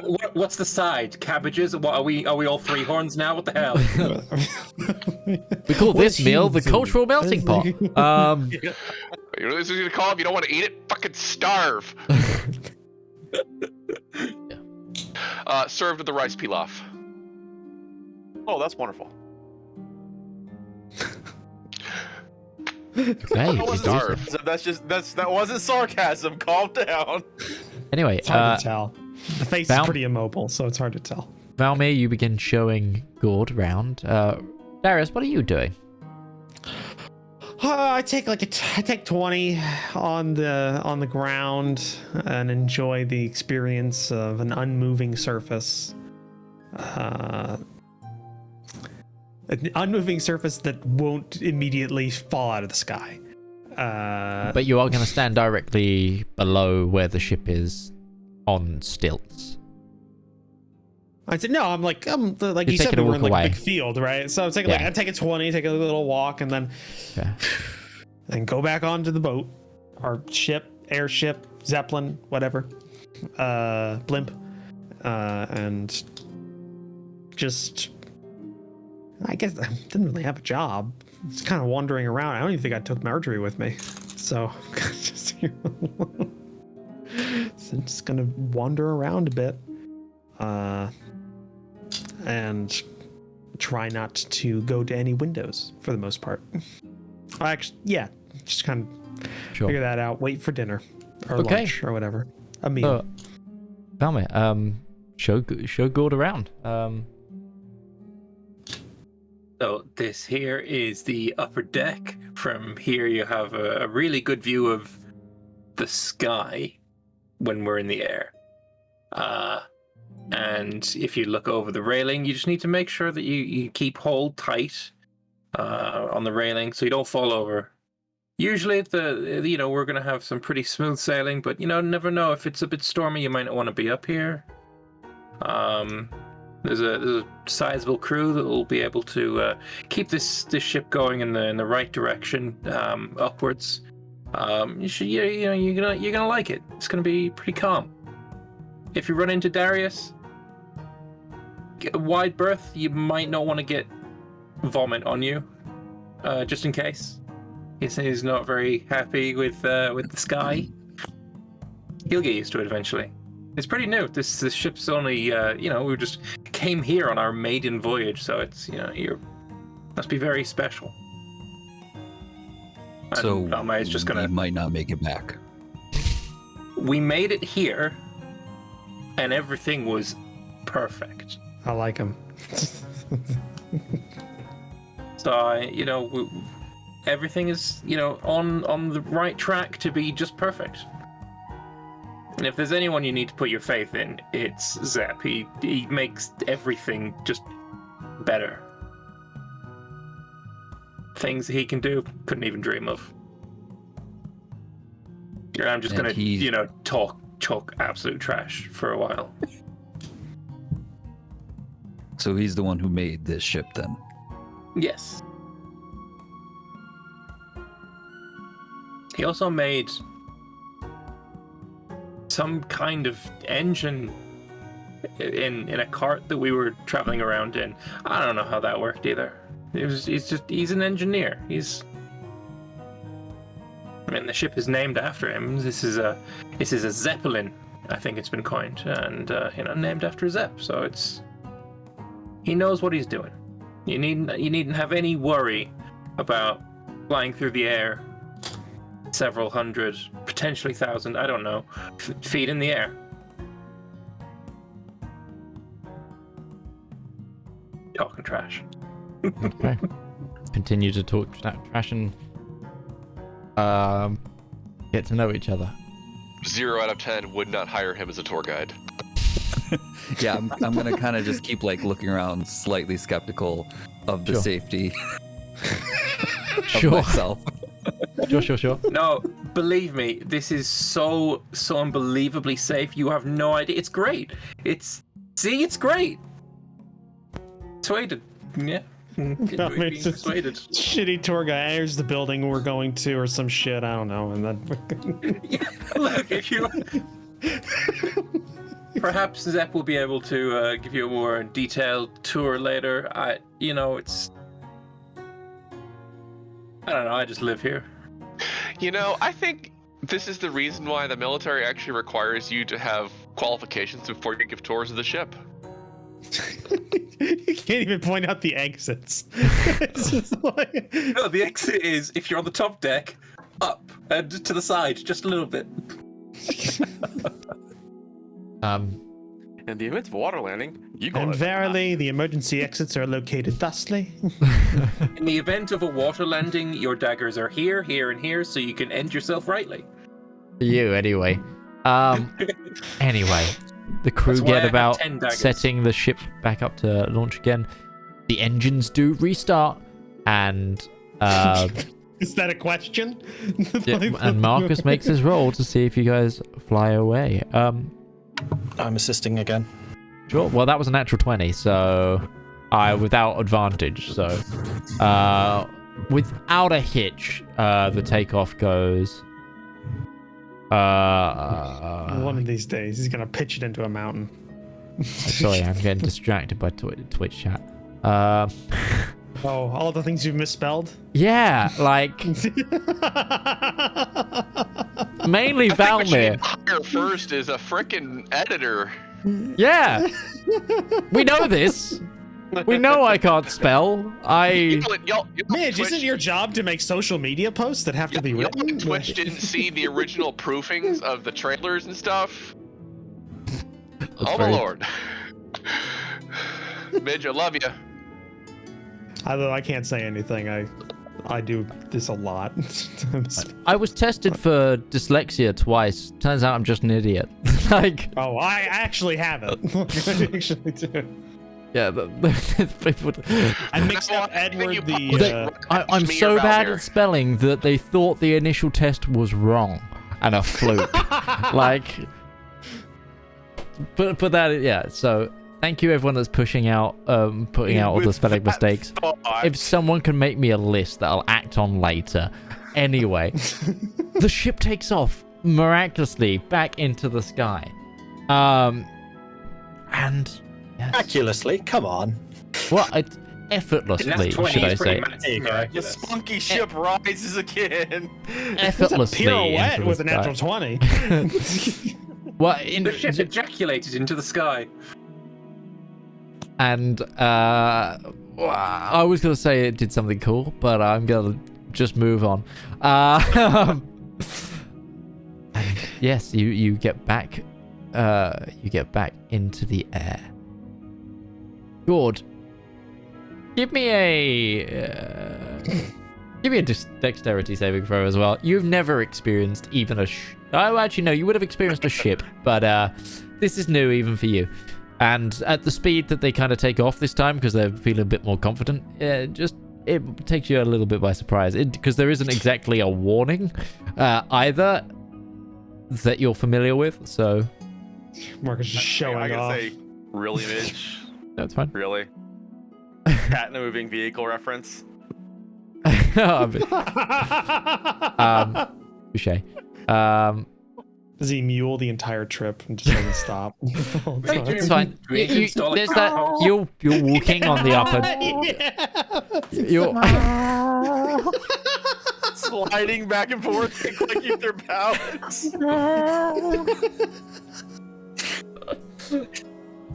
That's what my cat does. Okay. That's what Duke does. That's the initial jolt of the ship taking off kind of catches you unawares, but you catch yourself really easily. Gourd, and yes, everything goes up into the air. Was Is I any- still getting a tour from Valmir at that time? Yeah, it was coming towards the end where he said, and this is your bed chamber. This is like your cabin, should you need it. However, the room isn't too. The journey won't be too. And kind of that's when the jolt is long. It's like punctuated the sentence. But yeah, is there anything anyone would like to do? Did Marcus not warn us? Like, did he not like say? You actually then "Take get it over. off"? They actually then get over the intercover. Sorry, we're taking off. He does it now. Zedaar and Darius just turn around. Where's the ship?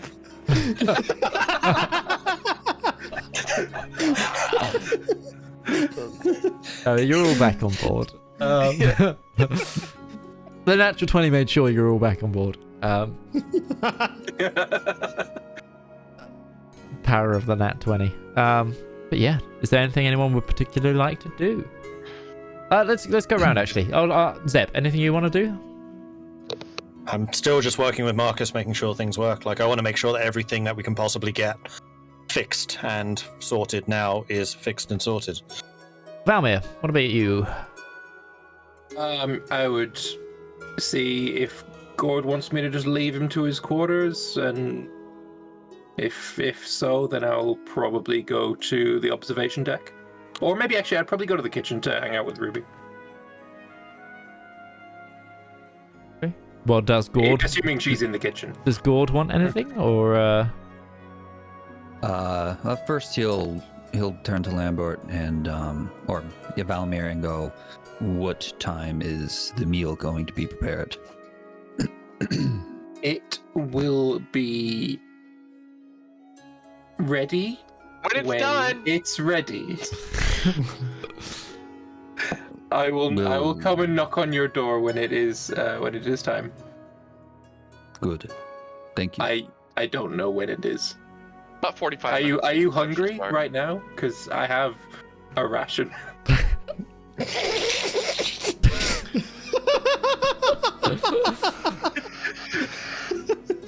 Mr. I Ambassador, are believe you I hungry? Jerky? Thank you. Everything it was when the Duke asked him. It's everything I wanted it to be. Mine is a different kind of charisma for the people wondering why I've got a 20. A very different kind of charisma.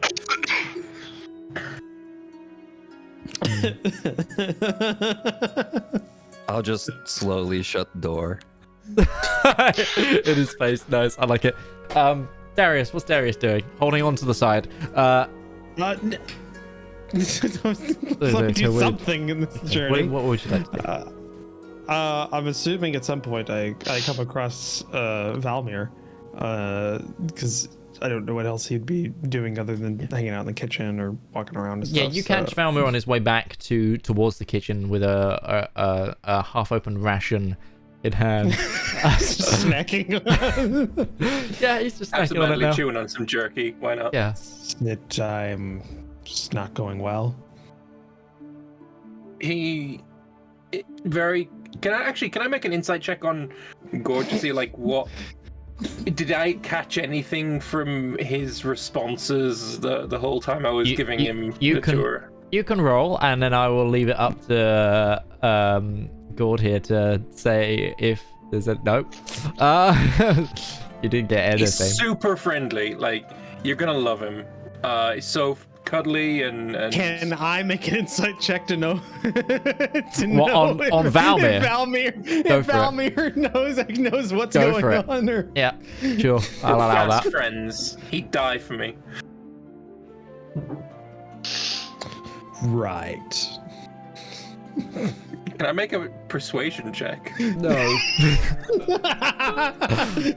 I'm just gonna stop that. Yeah. Right. Okay. Well,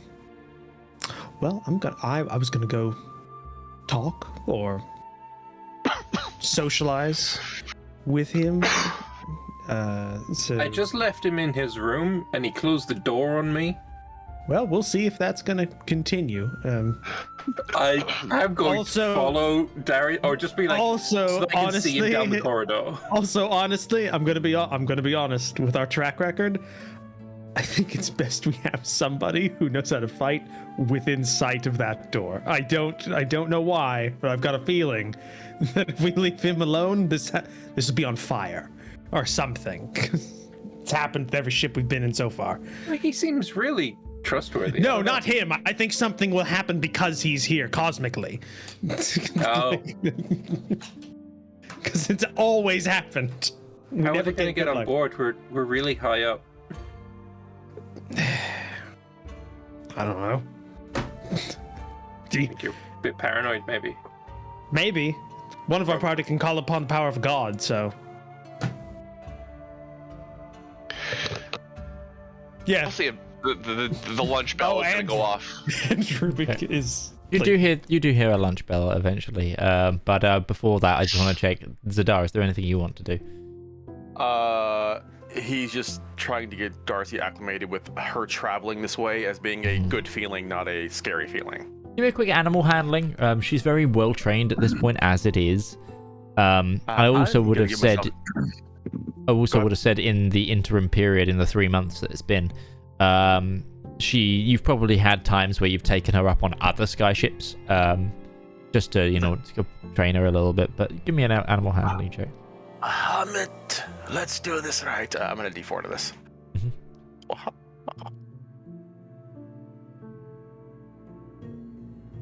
18. Okay.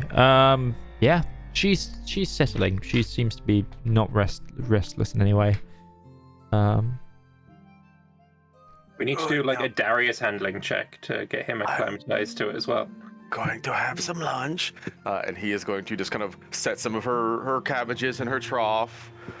All right. And he's going to just close the gate and go join up for lunch. Or We give I guess Darcy- this is like an early dinner at this point.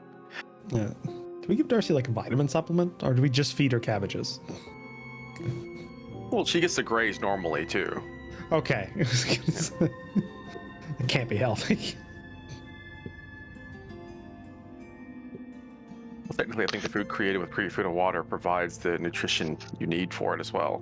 I thought you actually got cabbages this time It's around. magic cabbages.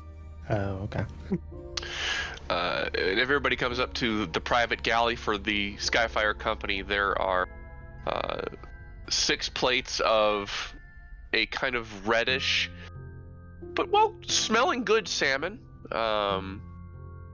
covered with a little bit of cider rice, and it looks to be 2 decanters, one of water and one of wine. I do love salmon. I also expect someone went and got Gourd. I was already on the way. Just jazz, yeah. Yeah. I Also, probably would have somebody done needs as to get him. Yeah. Is Braun not dining with us? Braun doesn't eat. I know, but he could be in the room. What's there? At the table. It's true Braun can come. Braun still doesn't eat. Ruby would not make a plate for a person who doesn't eat. Right, but you said there was only 6 seats. 6 6 plates. Plates. Well, I thought you said One of those plates well, is going to be left because Zeb does not come. Crewman. Ruby's just gonna grab one of the nearby crewmen. Could you bring this up? There's not enough crew around for them to just be floating around. They are all hands making sure this thing flies. You guys did not fill out your crew. I'll be right back. Yeah. Ruby's gonna go take up a plate of food to Zap. Okay. I am guiding Gourd to the galley. Sure. That I assume I've been acquainted with its location at some point. Yeah, so we have a party mess hall on the primary deck next to the galley. Zap, Yeah, hello. I understand you're busy, but it is quite rude to ignore lunch call, especially when we have a guest on board. I'm sorry, I did not hear any bells above engine. Lunch is ready. I will join you in just a moment. I just need to tweak this and I disappear under the engine again. Zap! We have a guest 1 waiting on minute. us. Yeah, okay, just 2 minutes. 2 minutes. 3 minutes later, he'll come out, and then he'll join me. Grab him by the ear. And also, prestidigitation, clean yourself up before you sit at the dinner table. What are you, 5? Okay. No, I am 80. Go wash your face. Neil.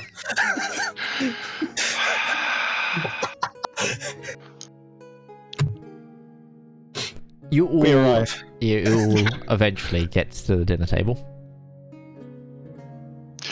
Ruby looks a little exasperated.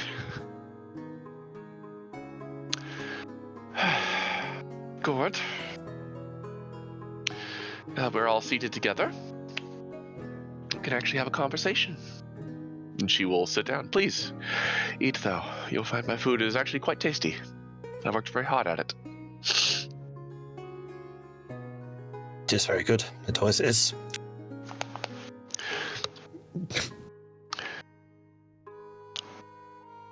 I feel like I'm talking to a sphinx here. Can I get something?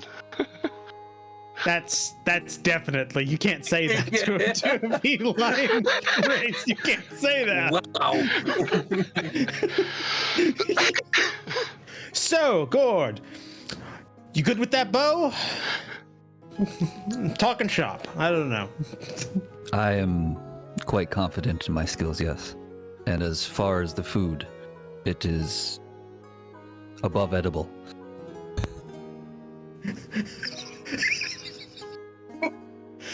Darius like face doesn't move, but his eyes like quickly go to Ruby, like wide and just like There is you can see the tongue rolling around in her mouth. She is trying to bite down something. Thank you. Yeah, it's very good. Very good. So, how long has your journey been so far? I'm sure you have seen many wondrous things on the way. Midge, about how long would I have been traveling? So you probably set out about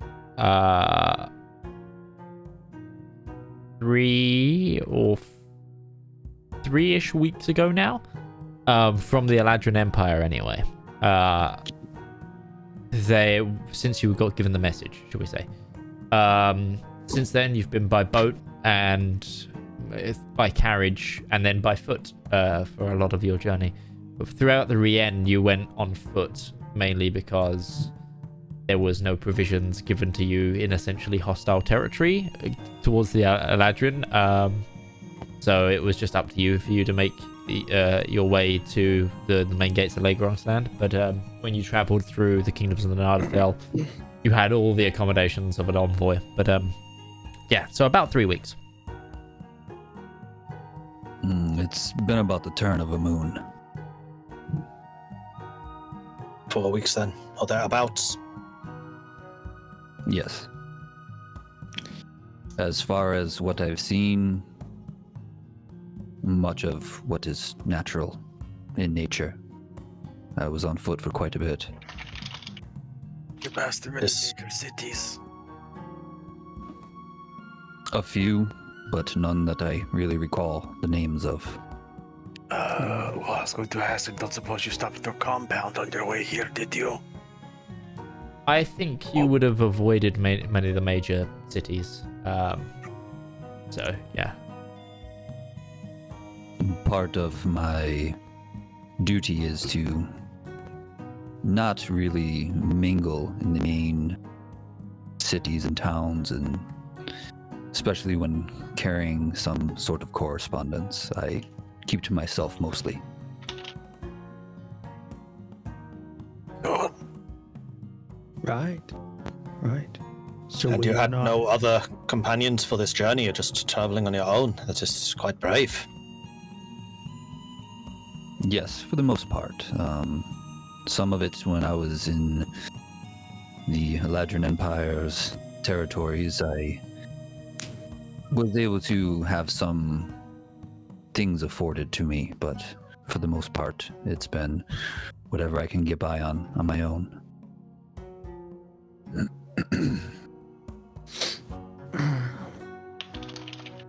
Right. So when you're not envoying, what do? It's a hobby. I like to make things. Oh, hand. that's Wow. great. Yeah, Yeah. so what kind of things do you like to make? Yeah, there we go. Just gotta break that Little- ice. Done. Little carvings. I'm not very good. Oh, a whittler. You whittle like the knife and wood. Yeah, well, sometimes I use my claw. Right. Yes, of course. That Get actually. a lot of extra precision from that. Yeah. There's nothing quite like having a tool actually attached to yourself when you're working. And I have a nephew or They- four that whittle. So. They do fine, yes. And have you any carvings with you, or are these things you had to leave behind? No, I tend to leave them where I carve them. Kind of a campfire thing. Testing. Little gift We back have- to nature. We have plenty of wood here on the ship if you would care to have some so you can continue your creativity. We could put it up in But the. not the wood that is Oh. the ship. No, but we could. I'll You just- could, if you wanted to work on something, we could put it on the. Oh, Duke! No, that's my leg. Ow! You misjudged that. Well, You the misjudged that jump. the ship's mouse catcher just sinks into Darius's Why? leg. Oh, it's the cat. You don't have to say that. Yeah, we can. No. Yeah, we could maybe take like whatever you carve and just put that like somewhere of a place of honor on the ship, like a. That way you leave it still in the place that you made it. You know, as a thing. It's a thing. I will keep that in mind, thank you. Yeah, I'm just throwing it out there. I think it is a good idea. It is nice to have such keepsakes from those you have met on the road. Or in the sky, as it may be here. Yeah. The And sky is just a road for some. Speaking of, we encountered some dragons on the way through the Rhaenian Empire. You didn't happen to see any of those on your travels, did you? give me a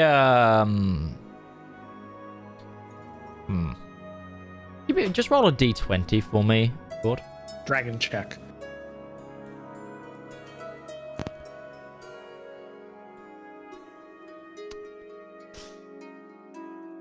Okay. Gourd goes to speak Oh. when you hear a roar from outside the ship. And we're going to go to break. So, join us in 5 to 10 minutes time where we will be back for the second half of the stream. Use this time, grab yourself a drink, stretch, whatever you need to do, and we will see you in a moment.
Okay.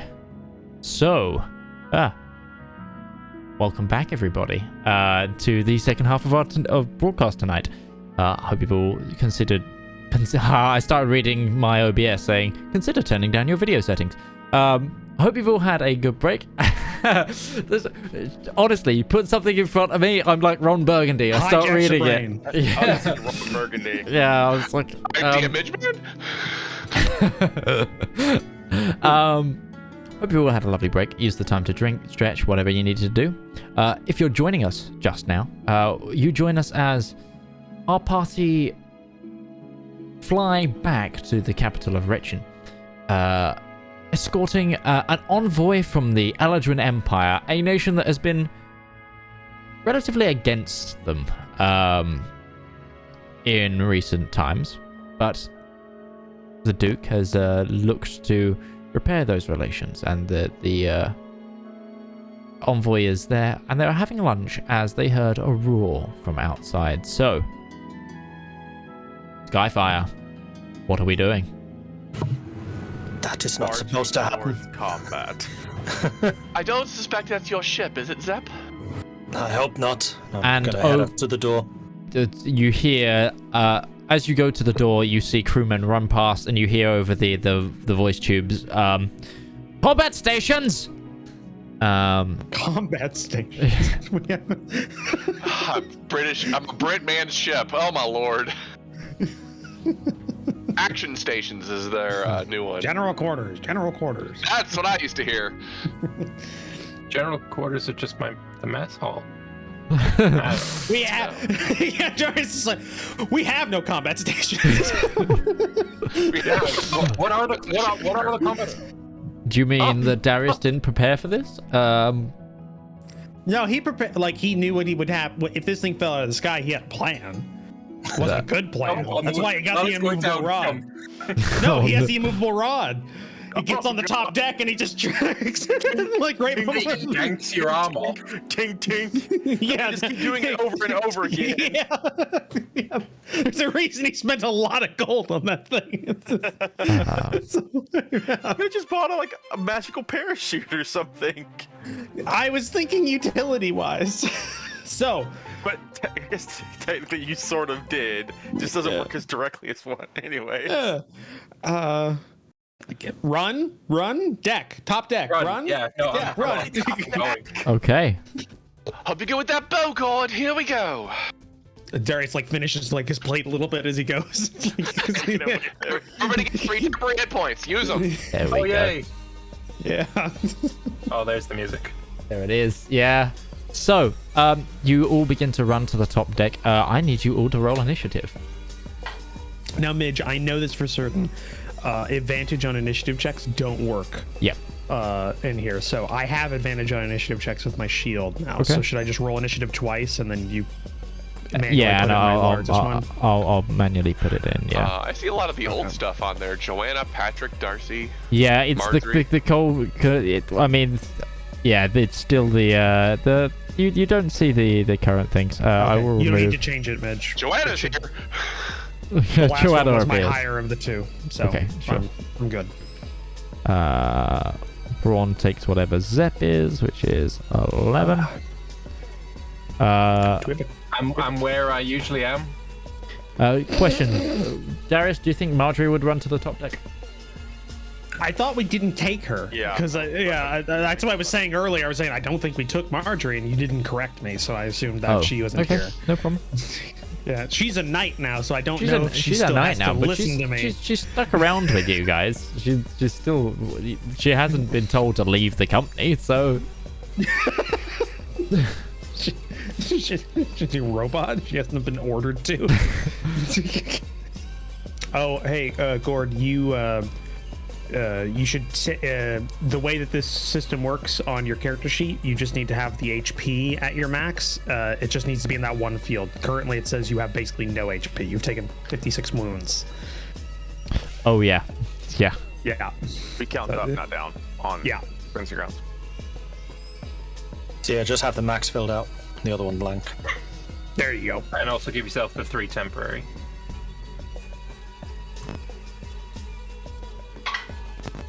which I'm guessing Braun doesn't get because he doesn't eat. Nope. He had some nice nuts and bolts.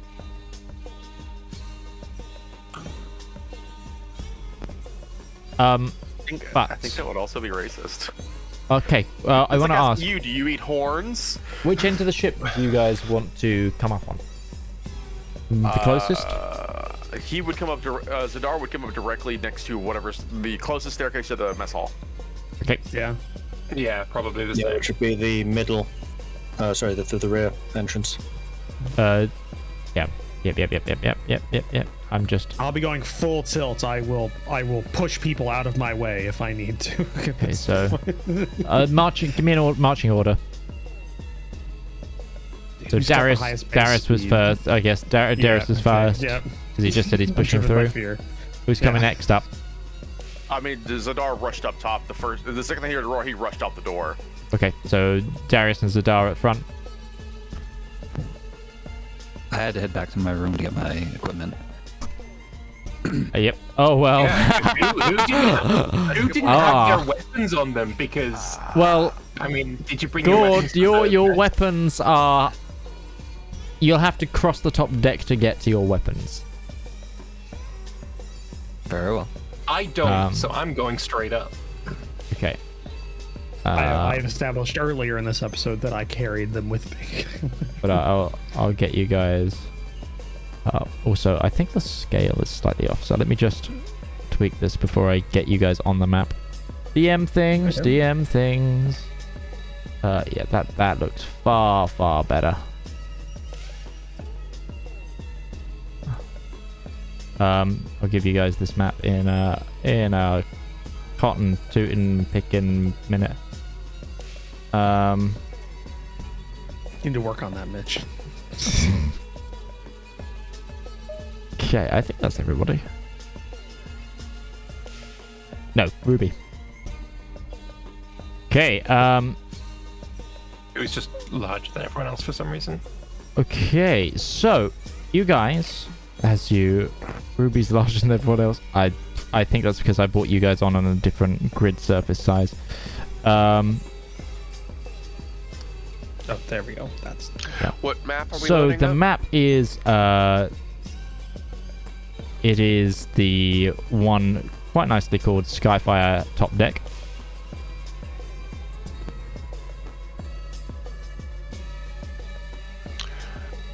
A topaz dragon. yeah. I don't know if you, by the way, Mitch, I don't know if Yeah. What? Wow, the Ruby's huge. it's weird. It looks like you have a grid that was on the map image. There and then the is. I can grid change of the grid color if that helps. Yes, because it's actually like giving me like a headache. 'Cause Sure. figuring out Let's which go. one was Let's real. go green. Okay, Green for the room. Green one. great. Also, Topaz Dragon is not aligned to the grid. On Again, there. working Just on letting it. You know. Yeah. Okay, so as you are all get to the top deck, you see in front of you the glistening scales of a large draconic figure. And I need to quickly roll its initiative. But Zedaar, you are up first. Switch to- Charging up to the top deck and just kind of stopping as soon as he sees it. Would he recognize this type of dragon, or is this something that is wholly unknown to him? This is something that is wholly unknown to you. It is this creature is crystalline in nature, and yeah, it scales less like your kin, more like the stone in which Atria finds its home. So imagine with Darius right beside him, Zedaar just gonna seize that for a second. He's like, "That's new." Assuming this is hostile because we're screaming about battle stations, he is going to grab his holy symbol. His hand begins to glow. I'm going to throw a guiding bolt at it. Okay. People on Twitch are requesting the screen. Yeah, battle map. I'm working on that, Twitch. Bear with me.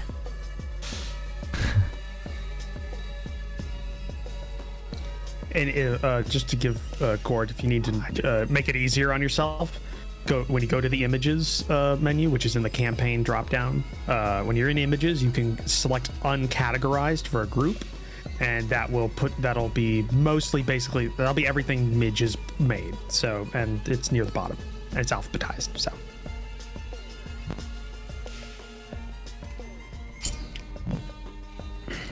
Yeah. Hopefully you can find it easier there. Yep, got it.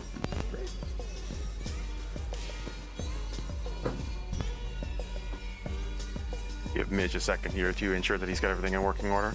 Yeah. We can keep going with the combat. Describe what we're doing, friends. Basically the new overlay is not working properly, and I'm having to do a slightly jury-rigged setup for this. But which don't worry, I'll have everything ready for you very soon. We're all in the top center of the Skyfire's top deck, and we're fighting a dragon that looks like it should be hosting a kids' television show that teaches you about good manners. Zedaar, like I said, he just kind of grabs his holy symbol, begins to incant in Draconic, and as he pushes his hand forward, a screaming platinum ethereal dragon rears out, and it's a 24 to hit. I forgot to select the target, but it was a 24 Okay, to hit. A 24. Hold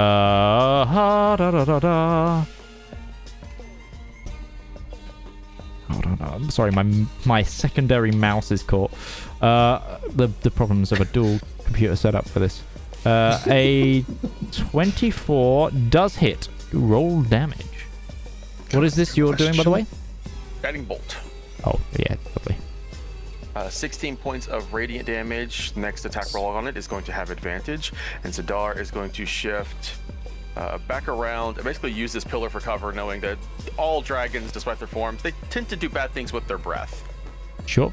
No problem. Okay, you do so. And I will confirm that move for you. Yep. Next up is Darius. It's not going because it's higher on the initiative than me. You actually have gotten a surprise round on it. Sorry, I'm doing so many things at once.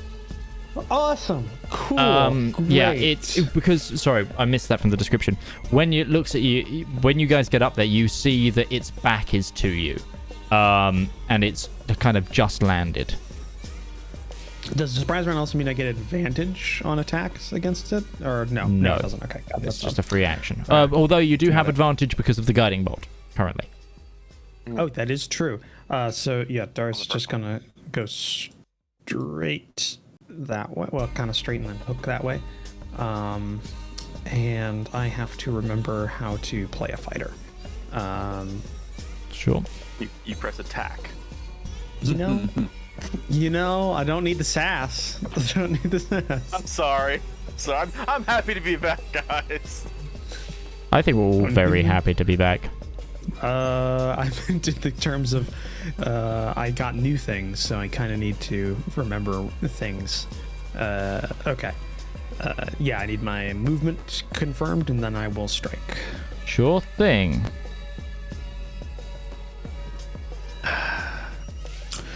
Okay, well, I have advantage on the first attack, so if I remember right, I have 2 attacks with this level, right? Currently, yes. Yes, I do. So yeah, Darius is going to unsheath his brand new, newly made scimitar. Well, newly modified Reforged. scimitar of reforged. That's the word. Thank you, Midge. Scimitar of venom, and strike at this, and we'll learn something interesting depending on what this does. So. Absolutely. Let's go ahead. Are you using an action to coat it? That's right. It does need an action to do that. Well, I guess.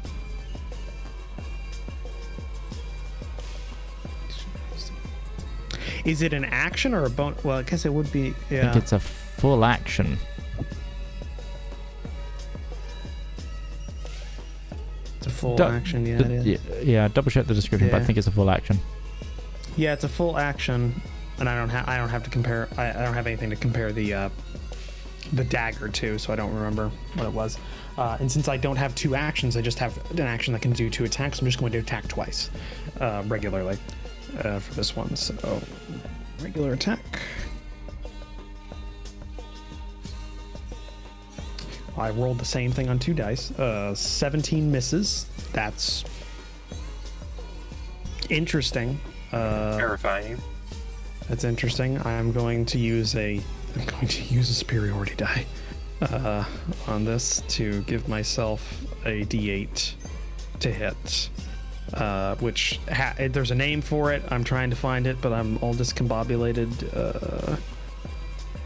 Precision attack. Yes, just add a D8 precision attack to this. Does an 18 hit? An 18 does hit. Oh, we learned something. It was valuable. It was valuable. All right. 8 damage to it, and then second attack, which is a regular attack. I can't do anything with it, so. Oh, that was almost on an 18.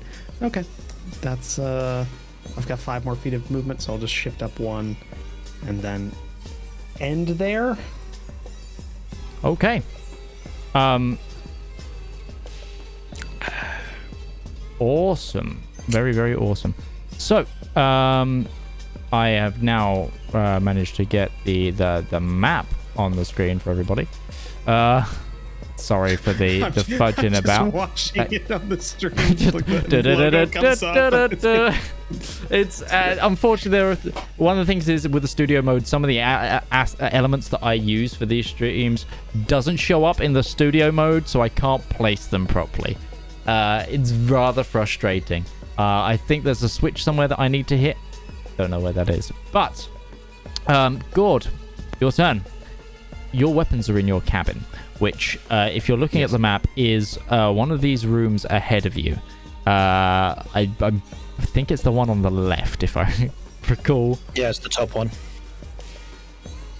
So there's a center door section there, and then through. Alrighty, well,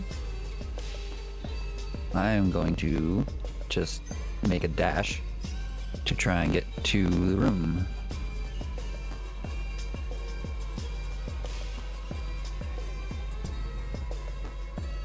Isn't that central pillar like intervening terrain? Yes, that is. Yeah, it's a mast. So that there's a mast. Okay. So that's again. I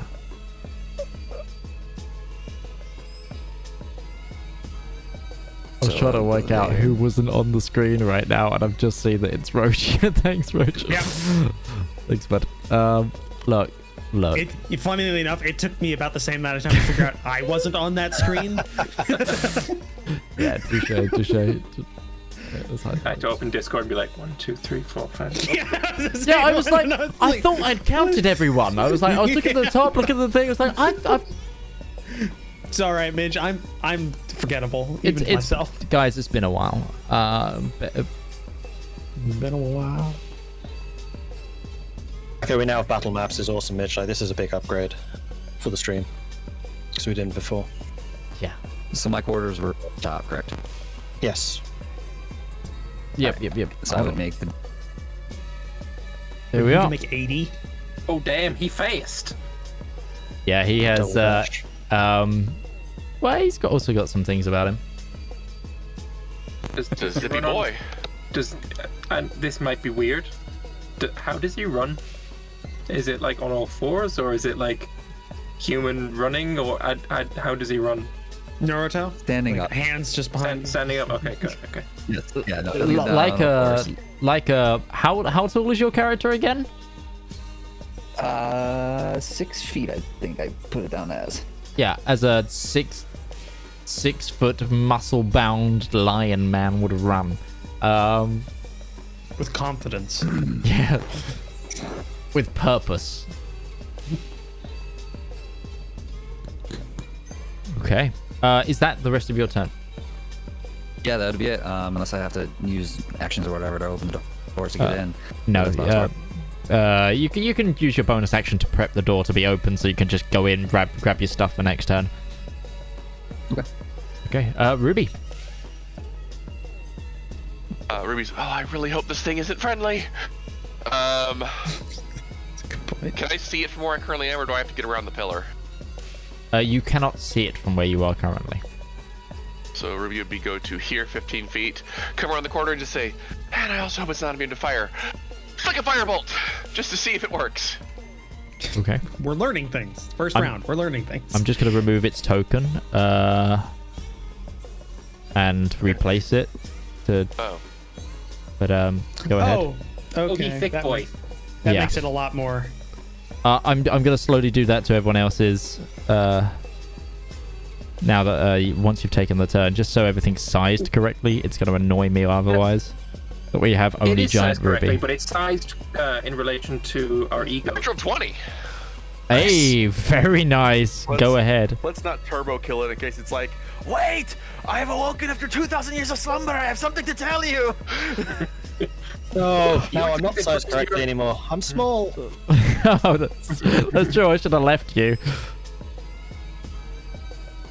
I actually need to learn how to do this purposefully for the maps. For That was the a next mediocre campaign. roll. 15 points of damage. Fire damage. Okay. It looks like it takes it. Oh. Well, good then. And with that, Go past Ruby's going to move 15 more feet away from everybody else because she also is aware dragons like to breathe things. Oh god, if it has a tail attack that pushes, I'm off the edge. I just realized that. I believe I can fly. It's my worst Make use of that fear! rod real quick. I can see my house from here. That is my turn. Okay. Zep, over to you. So, first of all, I am going to have Braun pick me up. And then Braun is going to move us. Hang on, that was 10, 20, 30, 40 to there. Okay. I'll And- move you along afterwards. While Braun is rushing over in that direction, I will be digging in my pack to find the paint gun that I have got, and then I will start to light the dragon up in a variety of very pretty colors. Paka paka paka paka paka. Go for it. Paint gun. Dude, you're not supposed to use full auto. This isn't full auto. Heard that too. That's so good. No full auto in the building. And this is the wrong person. This That's is be the guy that show up and just like, I brought Betty. And just like, it's kind of, we're using rentals, dude. Like, what are you... The guy who turns up to to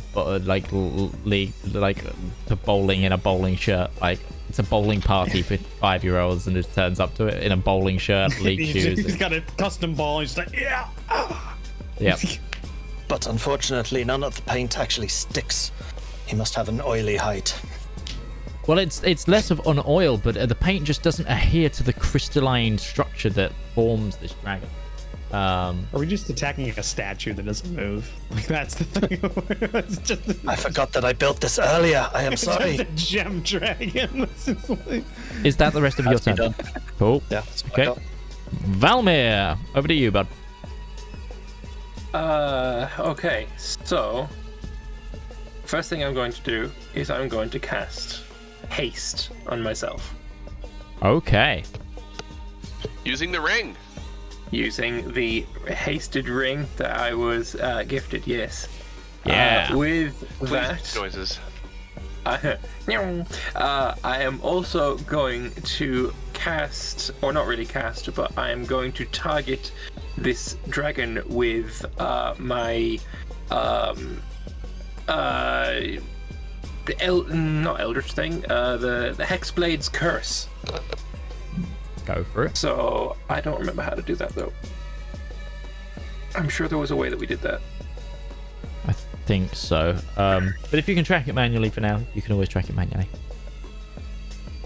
Yeah, so he has been cursed and then I'm going to run to here for 25 movement. And using my hasted action, I'm going to slap him with Shadow Prince's Revenge. Ooh, yes, go for it. And do I get 2 attacks or 1 attack with this right now? Shadow Prince's Revenge. That would depend if you have the invocation for it. I do have the invocation, yes. I knew there was I remembered that I got 2 attacks, but I couldn't remember why. It is the invocation. So yeah. Slap him. Oh, that was also so close. So close to a 20. Can you get a +1? It's 18 AC. We know that.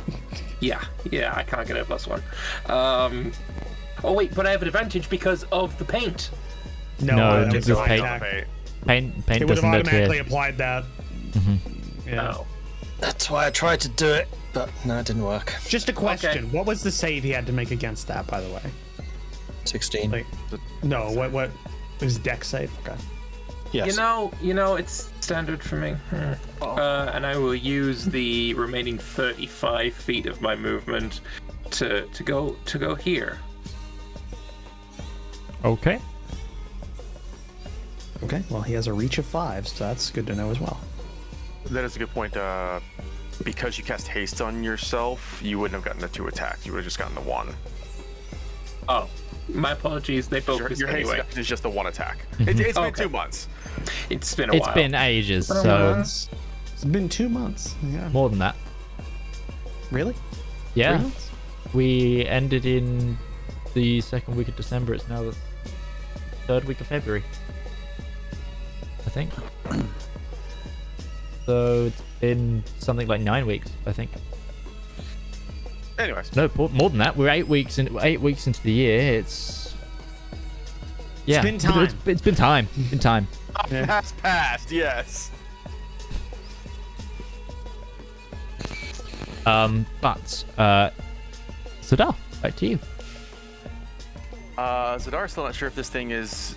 He's definitely going to ask whether or not this thing is hostile. He's not typically one that is so outwardly focused and mean, but we're fighting a dragon, and he's going to make sure the party is prepared for that. I got to do some quick measurements, because I need to know how close people are. Just to clarify something. Valmir, you casted haste on the dragon because you had targeted the dragon when you pressed the haste button. Oh. So the dragon currently has the haste effect. That So you need to do let me- that again. Yeah, I'll take that off right now because that changes its AC. So good spot on that one. Apologies. Been a while. There you go. So Zedaar's going to step through here. If he steps to here, can he get everybody? Can he see just about everybody within his line of sight from there?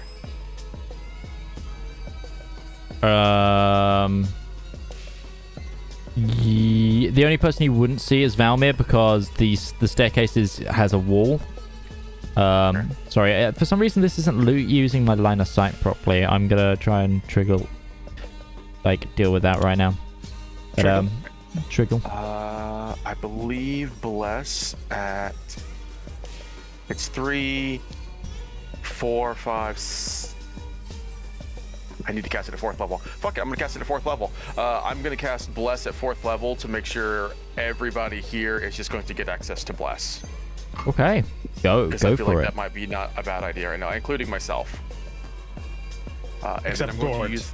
There you go. Line of sight is Yeah. working now, I think. Excellent. I'm going to use the rest of my movement to just kind of go back down the stairs for the moment so I don't immediately get hit and lose it. Sure. Okay. Just gonna focus on that Bless so everybody keeps going. And that is Help. Zedaar's turn. It is its turn. Darius, this very crystalline creature in front of you. Let's see what it does first. That's never good. Say psychic thing. Is this as a bonus? Oh, that's The as a GM has bonus too action. many options. Fantastic. Oh god, boy, oh boy, it's a list. Yeah, that's not for a good sign. It's just like, I don't know what to do. That's the reason I decided to remove myself from the equation. We don't know what this thing can do yet. Okay. You So know what? He's still in. Whatever happens to me, we're learning. And that's great. Oh, hang on. Topaz Dragon. Target. Okay, so he's going to make some attacks at you because you directly tried to attack it in close combat. It's now whipped around and you hear in your mind... Do you speak Draconic? I think I do. I'm pretty sure Hold you on. do. Because you've gone with Zedaar on a few things for this. I know a lot of basic languages. Yeah. Yes. You hear a language that sounds a lot like Draconic, maybe like an early form of it. And you can kind of just make it out because Like you've got Middle quite English. like yeah. Let me see if I can get the. Yeah, I think it's.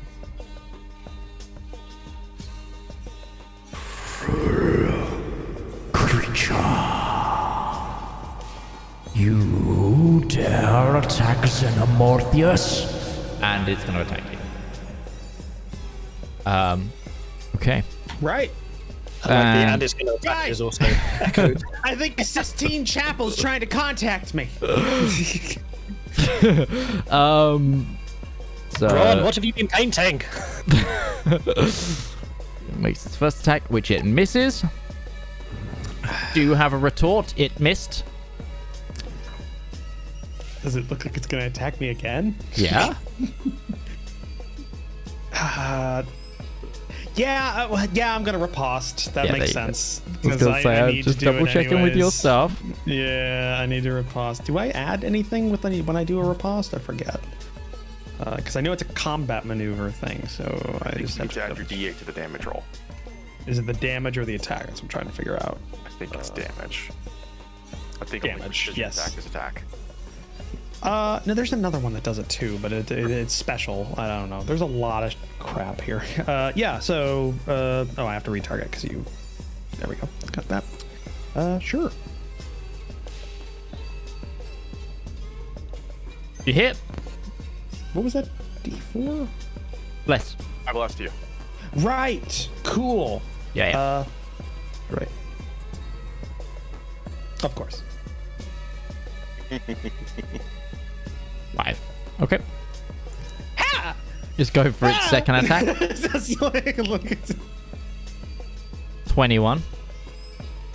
Yeah, I can't do anything. I don't Okay. think I can do anything to that. Just use my bonus action.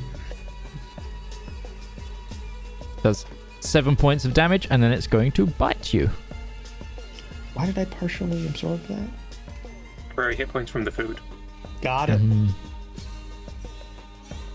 And a 22. Yeah. That's 2 D10 and a D6. I know the silhouettes Yeah, of those dice. As this crunching, piercing bite comes into your shoulder, you also feel the ebb of life force go as these crystallines sink into you, and a black ichor appears around the bite area. And it the aware dragon? And then, as a bonus action, you see it phase from existence as its eyes glow.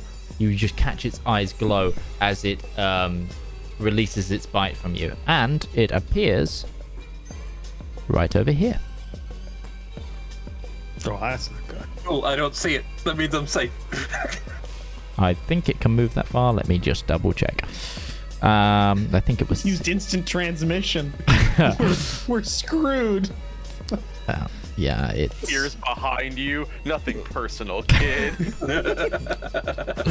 Oh my womo, Shindaru. Yeah, I was gonna say that. It hits you and then transports, just like, you didn't do anything to me. You're already dead. yeah, 16. More anime tropes. Let's bring it in. Come on. Oh no, it has to be a place it can see. Okay, so it went to here instead. That's gross. Okay, and that's its turn. I just want to confirm here. Well, I guess you couldn't tell me, but because I already used my bonus action, that wouldn't have incurred a attack of opportunity. Or maybe it would have, but I don't have the opportunity to do that. No, it would be the same as a Misty Step in combat. It's the thing physically teleported away from you. Got it. Yeah.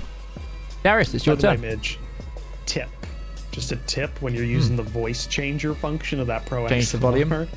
is bring the voice changer like effects volume down to 70 because it's 50 is good. they're really punchy. Okay, good to know. It doesn't translate well to me because I don't have my ear monitored. They're only on 60, so I'll bring it down like 20%, and I think you'll be okay. You All won't good. blow out. You won't blow out Beth's eardrums. Sorry everybody. Or chat, yeah, that too. Okay, my turn. Great. I just turned him down a little bit. Yeah. Okay, cool. 10, 15, 20, 25, 30. All right, well, I see no other option presented to me, and this will provide advantage. 5, 10, 15, 20, 25, 30, yeah. I'm just going to move and get on the opposite side of the dragon from Braun. Sure, go for it. I need you to confirm that. Yep. Already, you moved behind where my combat tracker was showing. So I had to close in. I just keep hiding from you this entire time. Basically. Yeah. Right. So yeah, I charge forward.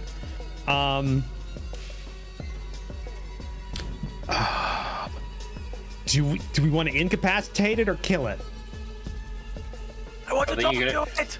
I don't think you're going to do either in this round. I have something that might. I bought something that might. So, Throw glass in its eyes. no, but it's the next step up from that. So I yell out to Braun and Zep, close your eyes! And, Solar flare! and Darius brings out a tiny little gem and just like, Oh my god, already.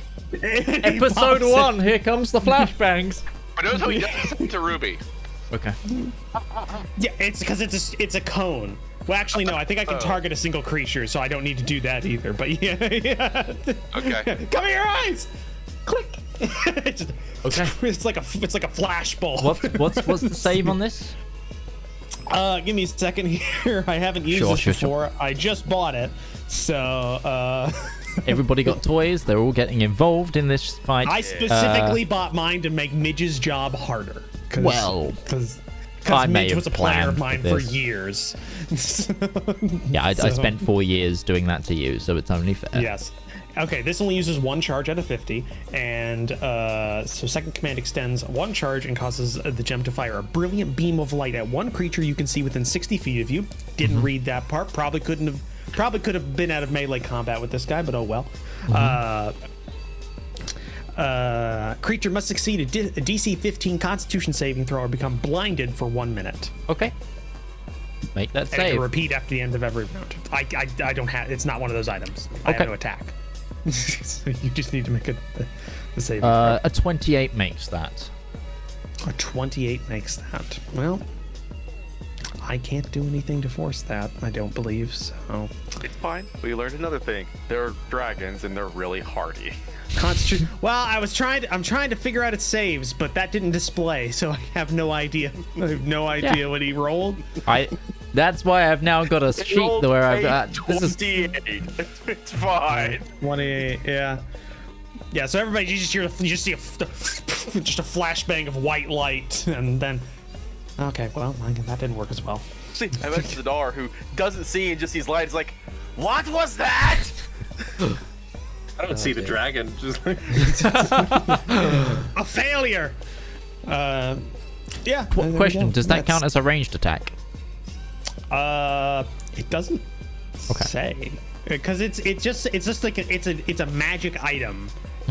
So it doesn't say. It says you can use a command word to expend one turn. It doesn't even say that's an action. Actually, It makes a saving throw, so it's a saving throw. It's not an attack roll. use an action. Yeah, but it's I don't know if it's. Yeah, it doesn't say it's a ranged thing in any of these, or it doesn't even say it's an attack. It just says you can. Just a magical effect that you can. Sure. Gem of brightness. Sure. Yep. Cool. So, That's fine. Just wanted to check. 3 of those. Anyway. 150 charges. Sure. Sure. Well, it's now going to take a legendary action if that's the end of your turn.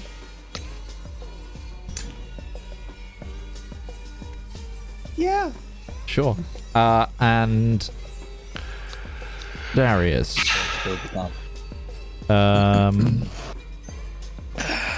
Okay. I need. Hang on. Let me just select this dragon. Clear targets. Does there have to be a willing creature? Sorry, I'm learning this thing again. I put this in ages ago. That's also but a bad question to hear. I do not consent. Essential reduction. What are my... The dragon targets a What am I creature or an object not being worn or carried. You see, it can see. Oh my god, that's even worse. Okay.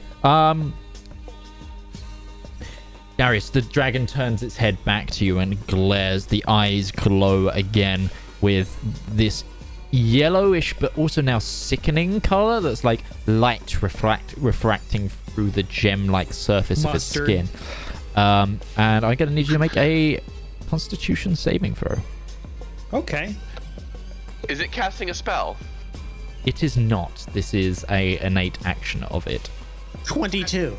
You save. Now, do you take half damage or is it full damage? You save. You Wait, take you no had full to damage. be willing for this?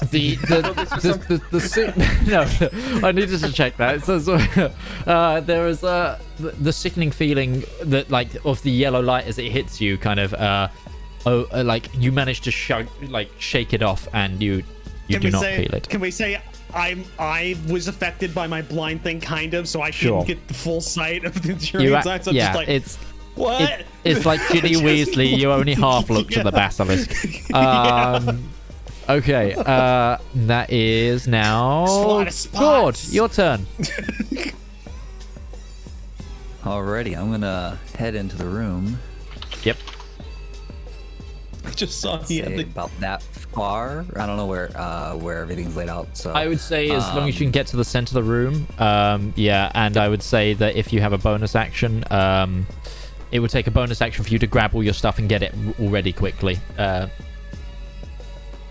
Yeah, I would just grab probably just the quarterstaff, the bow, and maybe the arrows. Not even that many. Just and then I'm gonna head back out. So that's 15. That's 30. Can I make it that? Why is that still only 20 feet? Okay, so no, I'll go back there, and then I gotta go like that. Yeah, you need to go like round the line of sight blockers. Yeah. So, I would say you can put, because I don't think you can currently see outside. I'm going to put you just slightly outside. Hold on, I'm going to get rid of your token, put you slightly outside.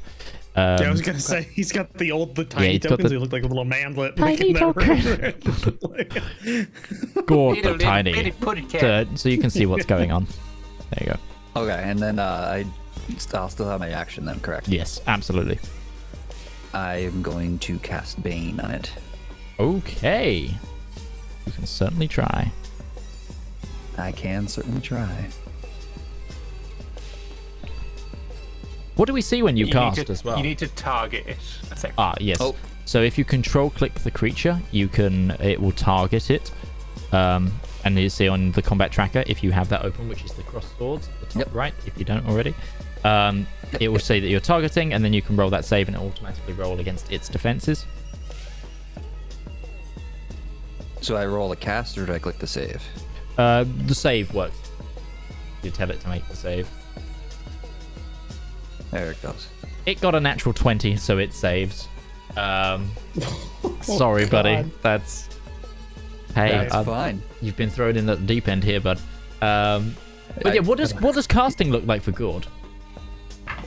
All right, so he pulls out a kind of well, I mean, pulls out a stone amulet.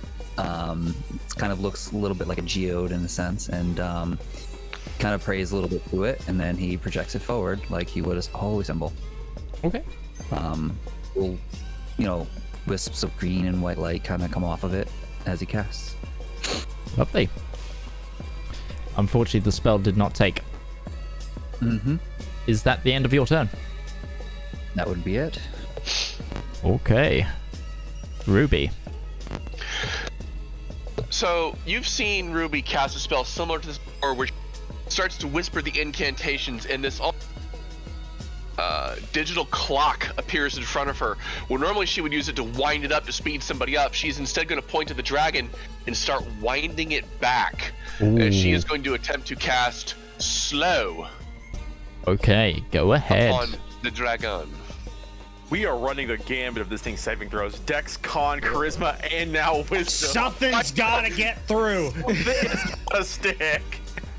What has he got left? Hey, there we go. It failed, but it's going to use a legendary resistance to pass. Mother fudge! You can swear. We're adults. Oh yeah, we're rated 18. Remember? So Ruby, you feel like your spell energy is about to pierce through the final layer of magical resistance that this entity holds, but something from deep within fights off your magic. Well, that's just fucking rude! She's gonna back up, and she twirls about once. She's gonna try to flick another firebolt at it as she quick casts. Yeah, go for a quick and cast firebolt. That's actually awesome. That's Oh no! Please don't tell me the ship catches on fire. Because Firebolt. So for something to catch with firebolt, I think you have to specifically tell it to with firebolt. I think it's one of those ones that doesn't actually lights anything. It's not like create flame. May not be accurate, but I was gonna say, because then that would be every time. Whatever it is, it's definitely the case with Ruby's fire because she has far more control over it. Okay. Not enough control to hit the thing though. You say that. Ow! Wow! that's a lot of fucking Ruby. But anyway, shade. Then she's gonna just back up. Trying to click on my character. Gosh darn it. Well, that would be to here.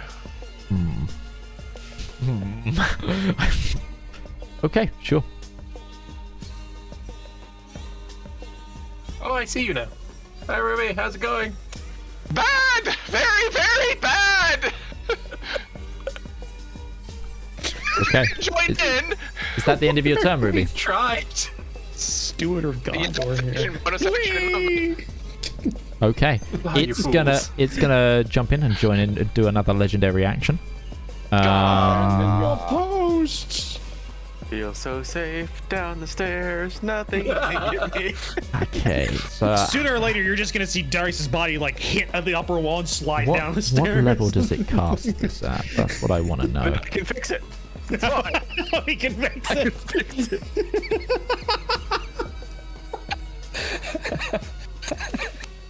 I mean, if your lifeless body was to go anywhere, down the stairs next to the healer is probably the best place So for it. just a question. On the ship. It's temporary. So just for a question for the DMs in chat, mainly because I don't think this has been implemented quite right. When a creature has a spell that can be cast at upcast at different levels, how do you know what levels it can cast at? Does it say? Should it say something? You can upcast any spell at any level. The effect you get depends on the spell. Some spells Yeah. don't I'm have an saying effect being upcast. So this creature has spells listed with levels, but doesn't have any of what spell slots it has listed. If it's innate spellcasting, it does not have spell slots. It just has the innate casting. Right. So it can't Okay. Cool. That's less interesting to me then. Cool. I won't do that. I was going to do something really fun, but I'm not going to do You're a that. monster. I would point out, Midge, you're the DM. Have fun. true. Don't. No. No. If you, No. To put it in perspective, yeah, it's very true. But I was gonna say this creature has create water and control water, and I was about to have a wild time. Ruby speaks for herself. You can have fun with Ruby. She's the one that asked for homework. It's already dangerous enough. Don't let me piss about with spells. No, go ahead. Okay. Try to cast a spell. Watch what happens. True. Okay. Very, very true. It's gonna. You pissed it off. It's gonna hit me again. Legendary If it action. creates enough water, then Zedaar will Such feel a it. mean thing to do. It just turns and mauls Terry. Well, I was just trying to think. What if it creates a whirlpool on the skyship? Well, that's gonna go well. Yeah, and in 4 or 5 No, months, you know what? that water damage is gonna really warp the boards of the ship. Like, it's gonna be bad. Yeah, this boat is not seaworthy, so the water that he creates is just going to fall out anyway. That's a lot Darcy of will have some wet hooves for a little while. Weapon yet, guys? Oh, apparently, by the way, I actually misread something. It's actually Zep's go. I've used all of its legendary actions this turn. Oh, okay. Sorry, Well, my bad. in that I've been case, doing my weapon damage wrong. I have a +6 to damage instead of a +4. Oh, go ahead, Zep. Zep is going to rotate a platinum armband that he has on his upper bicep until there's a little button which he will press, and then a blue shimmering connection will drift between him and Braun. Braun, similar on his upper arm, has a similar platinum armband. And that is going to cast... Where's the ability's gone? There it is. Warding Bond. Between him and Braun. So Braun now has +1 AC, advantage on all saving throws, and any damage he takes is halved, and Zep takes the other half. Wow, very nice. Nice. And then Braun, Zep is going to say, "Just hit him, Braun!" And Braun's going to poke him with his spear. Go for it. Click on you. Actions, Force Rend. Warding Bond, very nice. Now, does he get advantage? Because Darius is flanking. He does. Even better. At least I'm doing something.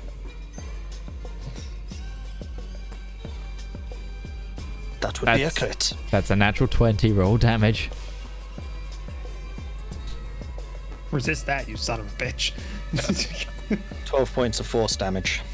Very nice. Bot has learned some new tricks. Well, I burned the one of its spear resistance. getting a hit right between its like not scales but crystals, and then chipping off some of the crystal, and a chunk of topaz rolls along the deck. It's a nice hit. Shit, we're going to be rich. Yeah, to say like, holy shit, what can we sell this for? Like, It's topaz. It's not like a precious gem. That's a lot of it. 100 pounds of it at least. So we're just going to go between it and the back of the ship, so not quite so near the railing. And yeah, that is us done. A lot smarter than me. Sure. Braun done. Valmir! So, You hear the cries of battle from the other side of the ship. Oh, thanks for joining the fight. Hey, I've been here. Yeah, No. You've been over there. Hold on. Vision glitching out. Alright, and I'm gonna run to there. Absolutely fine. And on my wrist, you see there's quite a tight bracelet kind of thing, a bangle or something, and this thing is going to sort of light up, and then purple flame will rush from it over my hand and into my glaive, into the blade, and I'm going to use Branding Smite. Nice. And I'm going to hit this thing Go for it. in the tail. So I think, do I have to cast this on myself or on it? Branding Smite, I think, what is it? You cast it on yourself because it's on next hit. Right. Yeah. Branding there you go. Smite has been done. Yeah, don't give that to the dragon. Give it to me.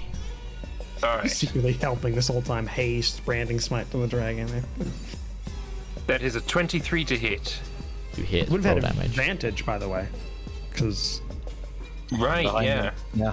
All right. Let me just roll. Well, that. Yeah, Yeah. roll is just in case you get the natural 20. Because that Yeah. affects your Can I smite, just roll? so it's good. I'll just roll a d20. Yeah, just so roll it doesn't another. like. Yeah, okay. Okay. yeah. So now you can roll. So this is going to do this much damage. Oof. Nice hit. 17 slashing damage. It's looking hurt. Oh, I'm boy, going to that hit is it again. Go for it. Advantage. Advantage. Apologies, I forgot again. Just roll again. Whatever. Unfortunately, from the first strike that you hit, you telegraph too much, and the creature manages to avoid it. And with my hasted action, I'm going to hit it again. Is it control to set off the... What's the button to set off the advantage? Oh, there's a button. You can just pop. press. You hit there advantage, yeah. There you go. There's a button pop for it. Alright, 25. That'll do it. And Go it ahead. does this much damage. Hey, that's a good hit. Plus 6 because of my Hexblade's Curse gives plus 3 on each, but I can't add that. So could you do that? Okay, yeah. Give him 6 more points of damage. Sure.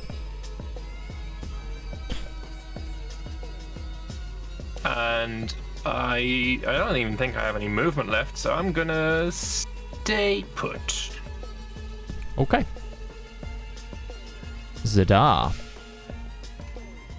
5, 10, 15. Zedaar's gonna come running up. Because that's where everybody else was running towards. That's where he's gonna make his way to. Looking at the dragon, let's not spend anything too expensive. We're going to just target it and throw Lael's Sacred Flamme. Okay. Oh, success. It failed, so roll damage. 3 points of radiant damage. Nice. Hey, every little helps, man. Bonus action, we're going to cast Spiritual Weapon. Okay. Just right in front of Valmir, so that way I can move it hopefully if I need to. And then we're going to make an attack against it with that as well. That's a miss, and he's going to shift back downstairs where it is still safe. Sure. You think. Okay. It's its turn. It. Bonus action. Disapparates into thin air before appearing off the side of the deck. Sorry, I was Coward. sorry, on the where the ship's wheel used to be. I can't put it up there because of the map edges right now. It's glitching. Come on, let me in. Let me in. You have a wall there. He's going You to can't it. move through a wall. Yeah, hold on. I'm gonna have to. It's trying to get up there like a fly trying to get through your window. There we go. So for now it's up there. Leans over the edge and it releases its breath weapon. So I need a 60-foot cone. Yeah, holes. Yeah, no, this ain't good. This ain't good at all. What's my damage at? That ain't good. Okay. So, the creature, all of you that are in the like zone of the cone, if you are, if you can speak Draconic, you hear, and it through your mind. Hear anything? Okay, you went too far. Wow, you went too far. Damn it, it's fine. So Just right in the middle of now that, you you're will feel good. my wrath. Yep. Don't go back. It'll just ruin the moment. Sure. Just keep going forward. Hey, It whispered it. Hey, It whispered it. It was trying to be scary. It was whispering it. Sure. Absolutely. We're putting in the chat. Couldn't hear it. It's okay. Maybe that's worse. You hear nothing. So that's all of you in the cone. I need you guys to make this. Oh god. That's a natural one. That's a natural one on me. As this yellow, Can I wait? thick ichor. Wait. Thank fuck for advantage. I dropped I a have- 3. I Darius, have go. inspiration. Okay. You may Can I re-roll. have- Okay, make me re-roll that. I'll re-roll that. Yeah, well, please you need to re-roll make your- me re-roll it. Do I? because Okay, I I can't. have to clear all Yeah. targets. Okay, I'm just gonna clear everyone but Darius, and we'll do Darius separately.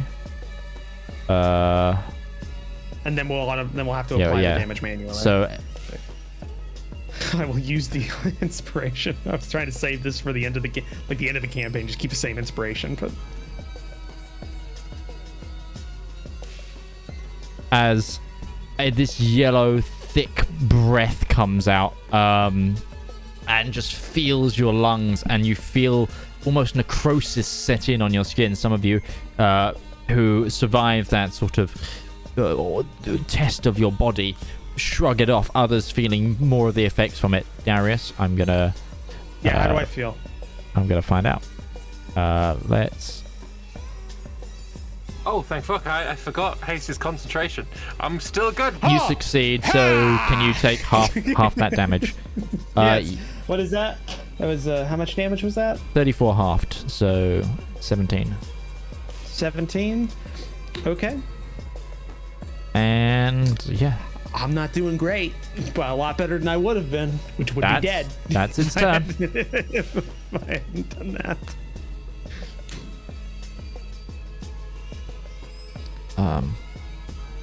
Yeah, I would have been dead. Darius, it's your turn. Okay, so that happened. Crap. What do we do? What do I do? I have no range that's good. All I have is a dinky short bow that's killed a dragon, but not this kind of dragon.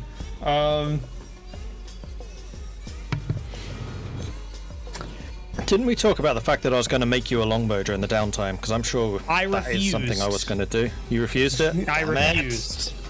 He's now regretting that refusal. I'm not. I stick to my guns. If I have a bit, I stay to it. Even if I die. I use my bonus action for a second wind because I need that right Okay. now. So that's fighter level, so 7 plus D10. So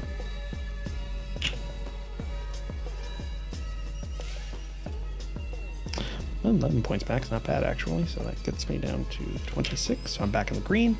So that's my bonus action, and then is action surge a bonus action as well? Just so I know that off the top of my head, or is that a? It doesn't take any action. You just do it. It's just a free action. It's just a free action. Okay, cool. Pretty sure. Right. So what I'm going to do then is, I'm going to spend an activation. I'm going to spend an action to activate my scimitar for when I can get into close combat with it again. So I've got that, and then I'm going to become a target by moving off by myself. I'm going to move over here. Okay. I'm trying to goad it to me. Give me a performance check. Performance? Mm-hmm. Is there like an appetizer check or something like that? Okay. Performance. Is there a succulence check? What kind of like breath came out of him, by the way? What did it look like? It was like a thick fog of yellow. Mustard gas. Essentially, yeah. 15 on my performance. Okay. I would have done persuasion if I could have, but I guess that doesn't really work. Not friendly. I'm like, yeah, so I do that. That's the end of my turn because I have nothing else. Okay. Gourd. Do I currently have sight of any part of him from where I'm Yes, standing? you see like the underside of its in like neck and chin as it's like it looks down at you, began its breath, and then looked out. So you've just intaken that like toxic gas to you, and you look up and it's still there, like at the end of like it's just finished its breath out towards everyone else, and you can still see it from below. And it's out of like reach. It's about 15 up, so unless Okay. you've got a pole arm, then yeah, That's fine. I'm gonna just step inside real quick, Okay.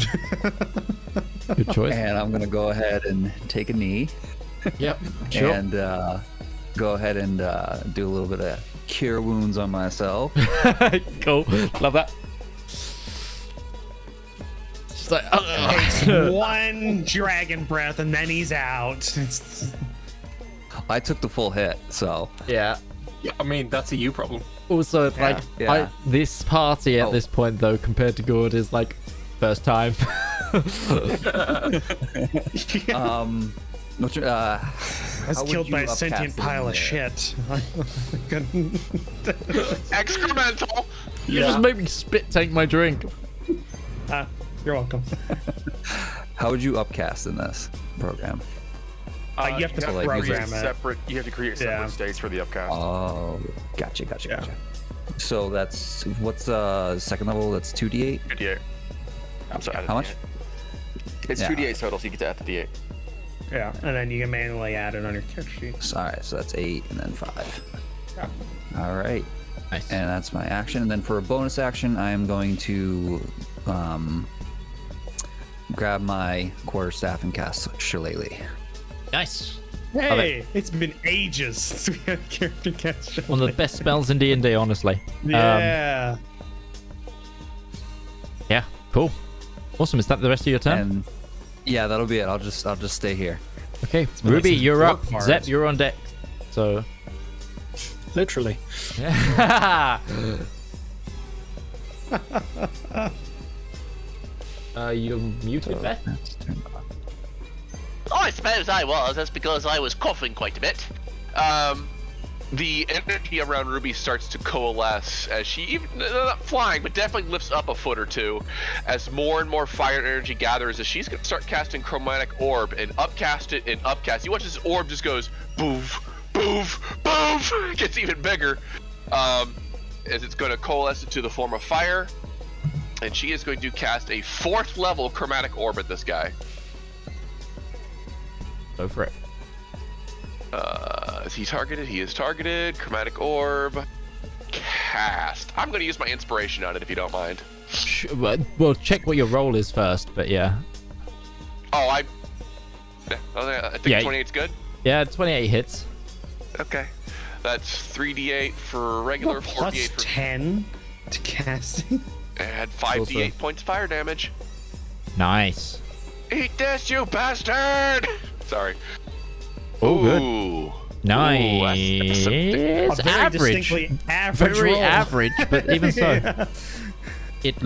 It's starting to look very much worse for wear. Like, it's no longer this pristine crystalline body. It's scuffed, it's cracked, it's scorched. And following it up with another pew firebolt, because she's gonna quick cast. Sure. Bang bang. Firefight. You hit. 29. Very nice. Oh, Oh, wow. Hit harder than my freaking 4th level spell, but okay. cool. Hell yeah for cantrips. Cantrips, fuck yeah. Awesome. Awesome hit. Almost 40 points of damage as Ruby's smoldering with energy.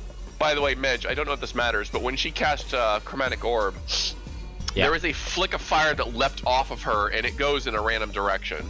Yeah. Oh, yeah. That matters. So, Edge, please. Are we really gonna burn down yeah, another let's- ship? let's find out where it goes. Part of her kit. Let's find out where it goes. 10 We feet just in any can't- direction. We can't be on this ship. Is it up to me? I would like to remind you that we do have magical fire suppression throughout this entire ship. We spent a bucket load of money to make If that. Ruby doesn't control it, it goes at a random target within 10 feet of her. Within 10 feet of her. Yes. Random target or a random spot?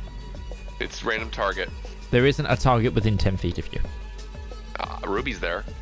Oh, so it goes for you. I didn't. Okay. Well, I guess. I'll link the trait. The ship's a target too. Yeah, if you could relink me the trait. I thought this was something you rolled on. Yeah, 1 second. If it will let me rolling it up. It won't actually let me. Or I just click and drag it over. Drag by the immolate. Yeah, thank you.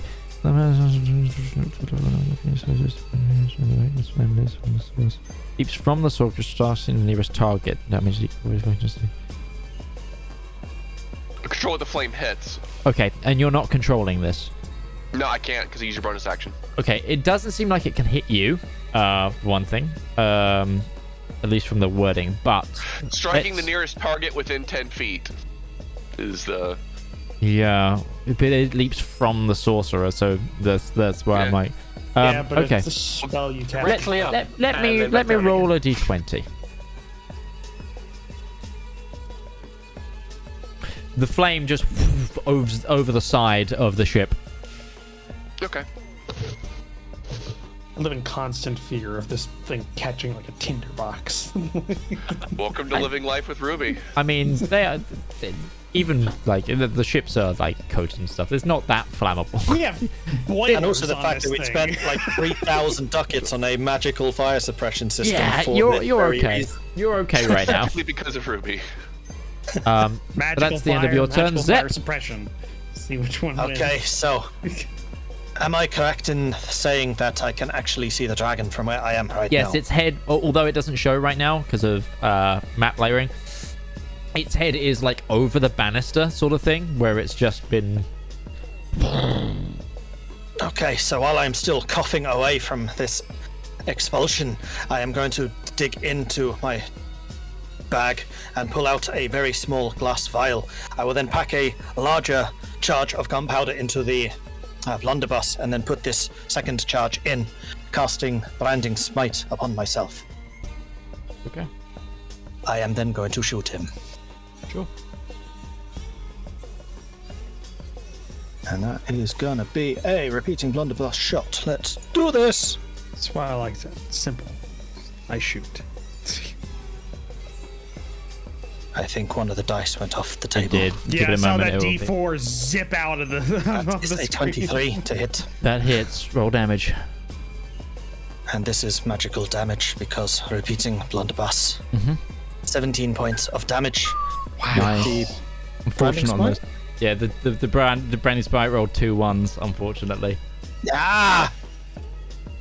Apparently the glass didn't quite smash to release the magnesium within. It's made of crystal. So Well, I'm just going to crank the repeating blunderbuss around and just take another shot. Go for it. That's That a is natural. accurate. God damn it! Roll Couldn't have had that that damage. before. Yeah, I'm sorry, dude. That's just the way so the you dice have rolls. 4 instead of 2. That is 25 points of damage. Fuck. It's a lot of Sure. damage. Wow, that's a 5, a 5, a 4, and a 5 on that. Wow. Boom. just like... Yeah, that's a Teeth chunky just like get hit. shot out of its So, mouth. although the Branding Smite doesn't like take hold on the dragon, it leaves you a clear, like lined up target, almost like a tracer, and you just shoot, and boom, a chunk fractures off of this creature and just falls to the deck below from its neck, and it lets out an almighty roar. But to everyone else, it's a roar that this is the first time this creature's made a noise out loud. Everything else has been in your mind.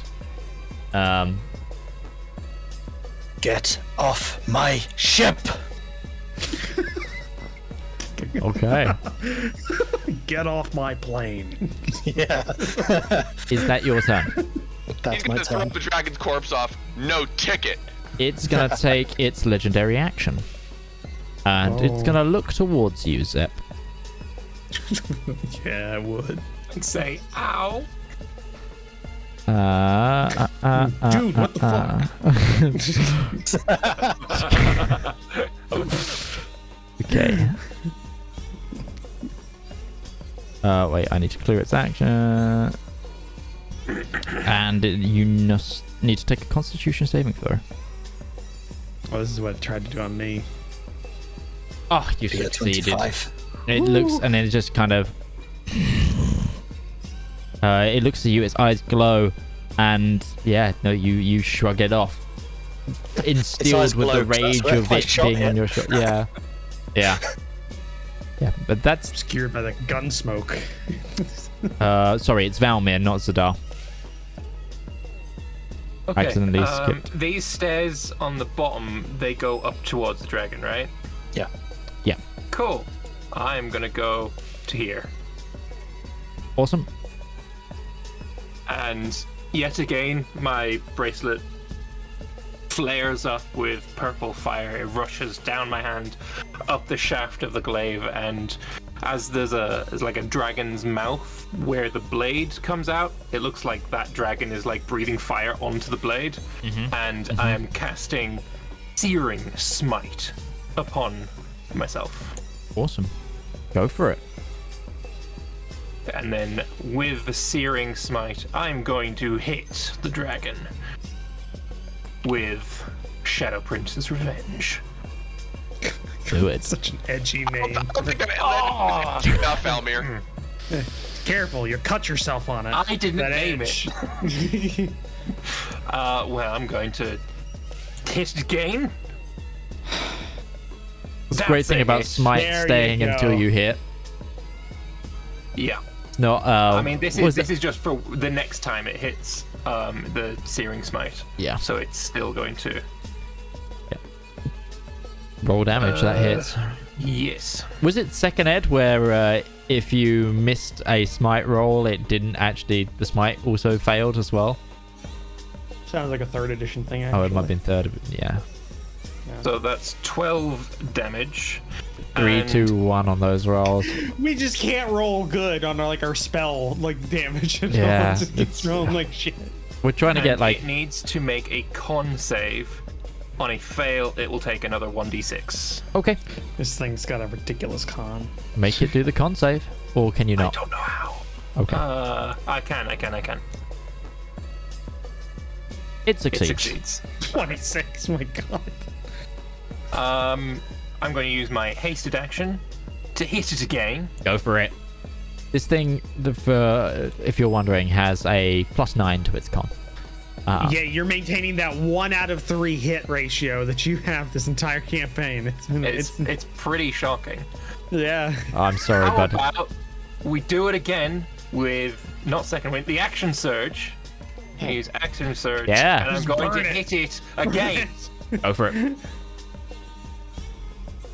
Is that a 19? No, it's a 16 balls. Okay. Still hit. Oh, you crit on a 19, don't you? I do. Oh, come on! 8 damage. I'm going to have to kill actually with give it bow. +6 as well for the hits because of Sure. Hexblade's Curse. And then a final hit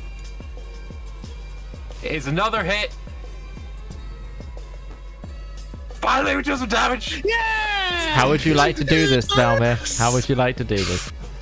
So I'm running up the stairs. As I run up, the fire is coming from the bracelet into the blade, and I'm taking the glaive in both hands, and I'm just swinging, and then swinging with a backswing, and swinging again, and just trying to take chunks out of this thing. That's not what that said that did. I'm sorry. Yeah, awesome. And then for the final one, I'm gonna stab the glaive into its mouth. Awesome. And with that, the glow of light ceases from this crystalline dragon as it falls flat on the top deck. From below the deck, you now see Marcus running up with a rifle in hand and with a few other crew members ready to join the fight.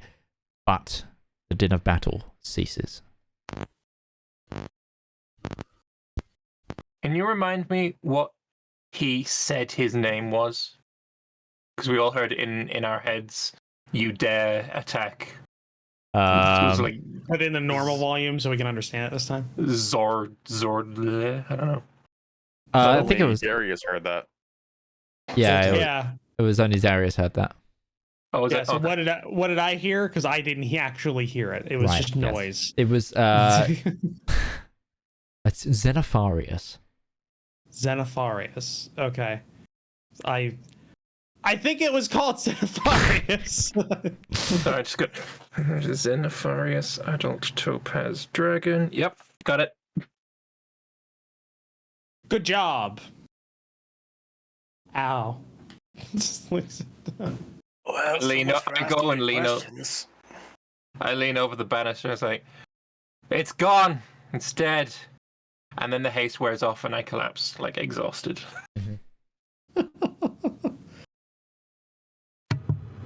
Did we see Gourd do anything during that fight? Did we see? Was there any outward things that he was doing? And then went into heal. Yeah. Was it from our perspective? Did he just like come out, get hit, and then go back right inside? Like, Came out, threw a spell at it, and did nothing, got hit, and they ran inside and healed. Yeah. Yeah.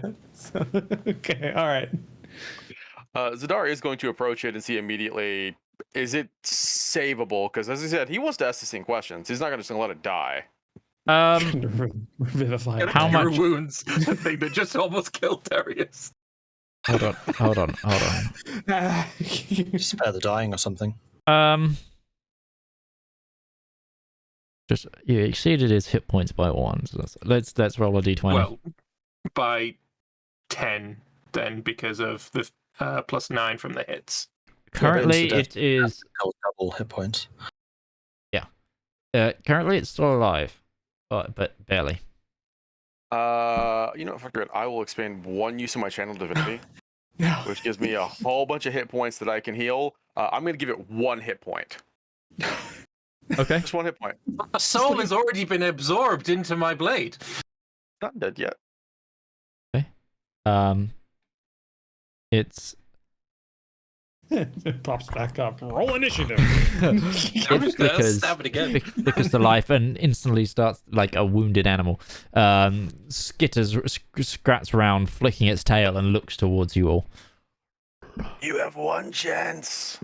I want to know what you are doing here. Give me a persuasion with advantage. Okay. Oh. The one time we Go have back to my feet and I'm persuasion check. holding my glaive at its throat.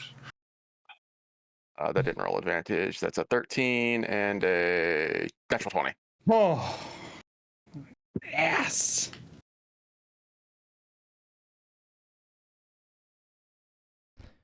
I was awakened and then found my brethren who told me that it was you who had the weapon.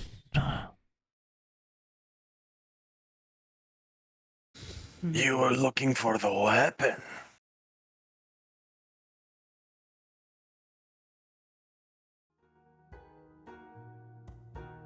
Correct.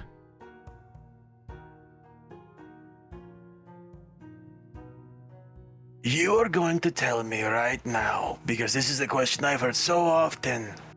What do you think the weapon is and why do you want it? The weapon is a key that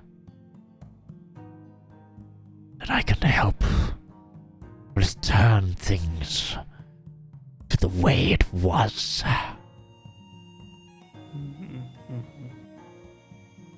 Your only chance now is with Bahamut. That is where your faith lies, or I can offer you no salvation.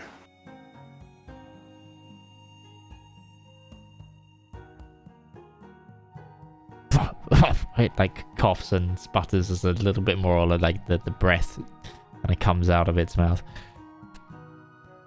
Bahamut.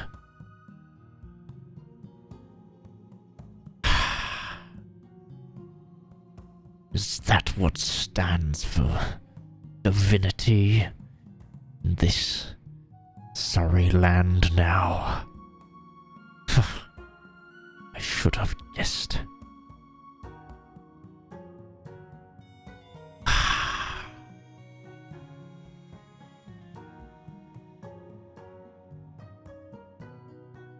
What are you going to do with me?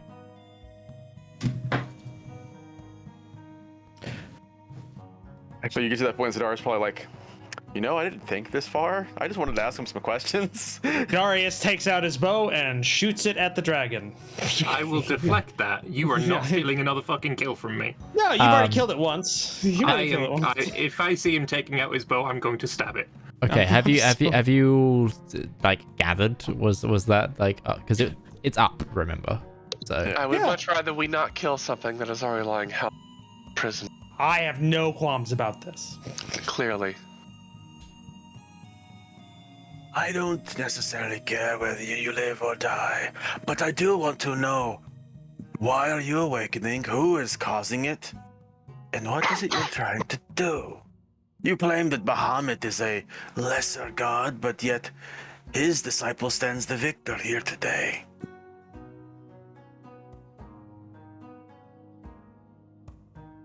I don't know how I awoke. Me, myself, and 5 others from where we were entombed. Drew breath again one day. We were found by flesh kin of ours who told us that we had lost our place on the world stage. That the might of dragons is nothing compared to the might of mortal. That betrayed and disreputed beings of immortality had been swept aside by those unworthy of position. There is no place in this world anymore for those who would rule with fear.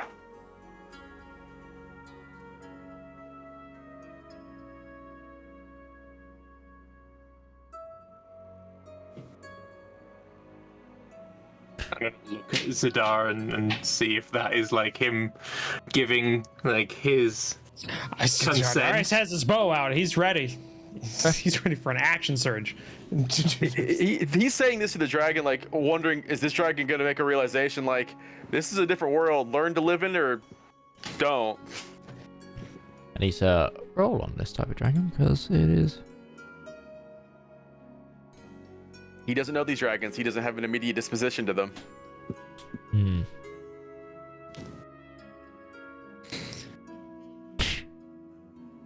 It laughs.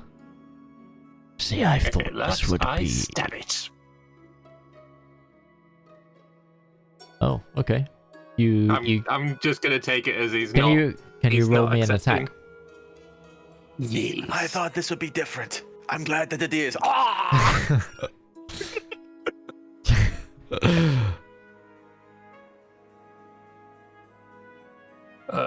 Is it advantage because he's on the ground? It shouldn't be at advantage. It's because I haven't cleared unconscious from it. So you dropped a 1. You rolled a 1. I hit it with. Which with one my rolled first? Well, I don't know which one rolled first. We go with the one it dropped normally. Yeah. So it vanishes. I've been saying I hit it with about. This isn't a joke. I know. Valmir is after you in the combat order, and then it goes to the top where the dragon is. Sorry. Sorry.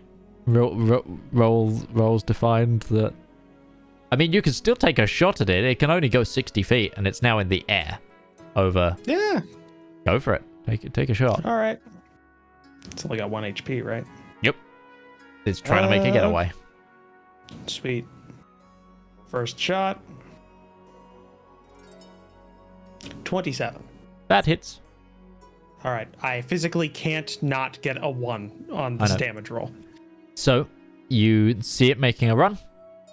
You take a shot. It hits. And the spark of life again leaves the creature as it tumbles through the clouds. We have something that is several thousand pounds about to slam into the top of our ship. Well, I think we're moving. We're moving. It was going off like away from you. Okay. We've established we're moving 30 miles per hour. So like through the air. Well, technically it was teleporting, falls of conservation of momentum, and the fact that it was still moving, it would also be moving in the same direction at the same rate. So wind resistance, things like that. like if we're gonna use science for it, then we can use all the science. It was moving away, but no, and it begins tumbling to the ground and disappears into the cloud cover. That still counts as yours, but 2 on this one. I just wanted the information, but it did teach us something. It had 5 other brothers. Does it? The question is, does that count the ones we've already encountered? I think it means there are 5 others like it that were trapped. I am also curious about what it meant by fleshkin.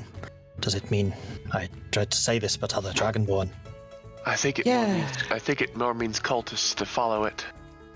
Yeah, it was clearly raised, from what it was mentioned, brought back from entombment. Awakened. The interpretation I get is that it is... I have never heard of a dragon like this, and my people have studied dragon history for hundreds and thousands of years. I believe that it is one of several of its own kind, and by fleshkin it means the chromatic variety. Are we sure about that, or does it mean whatever type this is? Because this look crystal. I'm gonna call it crystal dragon. I'm just gonna say crystalline dragons. Maybe there was another set of those. Gem. We don't. Gem, I guess. What crystal gem mineral? Gem dragonborn, dread dragon. I would be surprised if they were managed to be awakened by a race that nobody has ever heard of existing. Well, there's a lot of things in the world people don't know about. Dragons live for a long time. There are things we don't know that we know. There are things that we know that we don't know. And there are things that we know that we do know. Please don't quote Donald Rumsfeld. Did you just clear the chat, Mitch? Yeah, by accident, I did. Sorry. I would like to go at it if I can. Sure. If you would like, we can circle around and see if we can find the body. If it acts like an actual crystal, then that thing is a million pieces right now. We're quite a distance up. Can still look. Yeah. This thing does go down as well as up. Okay. Almai's glaive vanishes in a puff of smoke, and he storms down to his quarters. Marcus, He's visibly and bring us down. very visibly unhappy. Okay. Yeah, I can do that. So Marcus then goes back below deck and begins signaling to go take a look. Gourd, what are you doing? I'm gonna go look at that piece that got jumped off of it on the deck and just take a inspection of it, I guess. It looks like crystal, with a sort of yellowish, sickly yellowish hue. Okay. I'll pocket it then. Kind of just hold on to it for later. It's like a kilogram chunk. This thing's big, but yeah. Absolutely.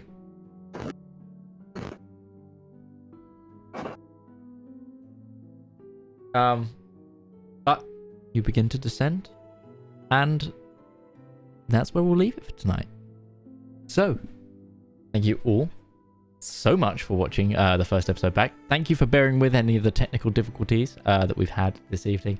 It's always hard jumping back into something after so many months, especially with a completely new setup. So thank you so much for everybody watching and bearing with. And of course, thank you to our players. Thank you to Commissar Roach, You can find him at youtube.com/Commissar We have the wonderful Mordred Viking, who you can find at twitch.tv/Mordred Viking and YouTube of the same. Lord Lambert, who is at youtube.com/ Are you Lord Lambert _ now? What? Yep. Lord Lambert on YouTube, Lord Lambert _ on Twitch. That's the one. And we've also got the fantastic DM Opal, DM Lake, and new to the team, Kinda Odder. So, of course, thank you everybody. I've been Midgeman. This has been the Component Cast. And we'll see you guys next week. Bye-bye now. Hey.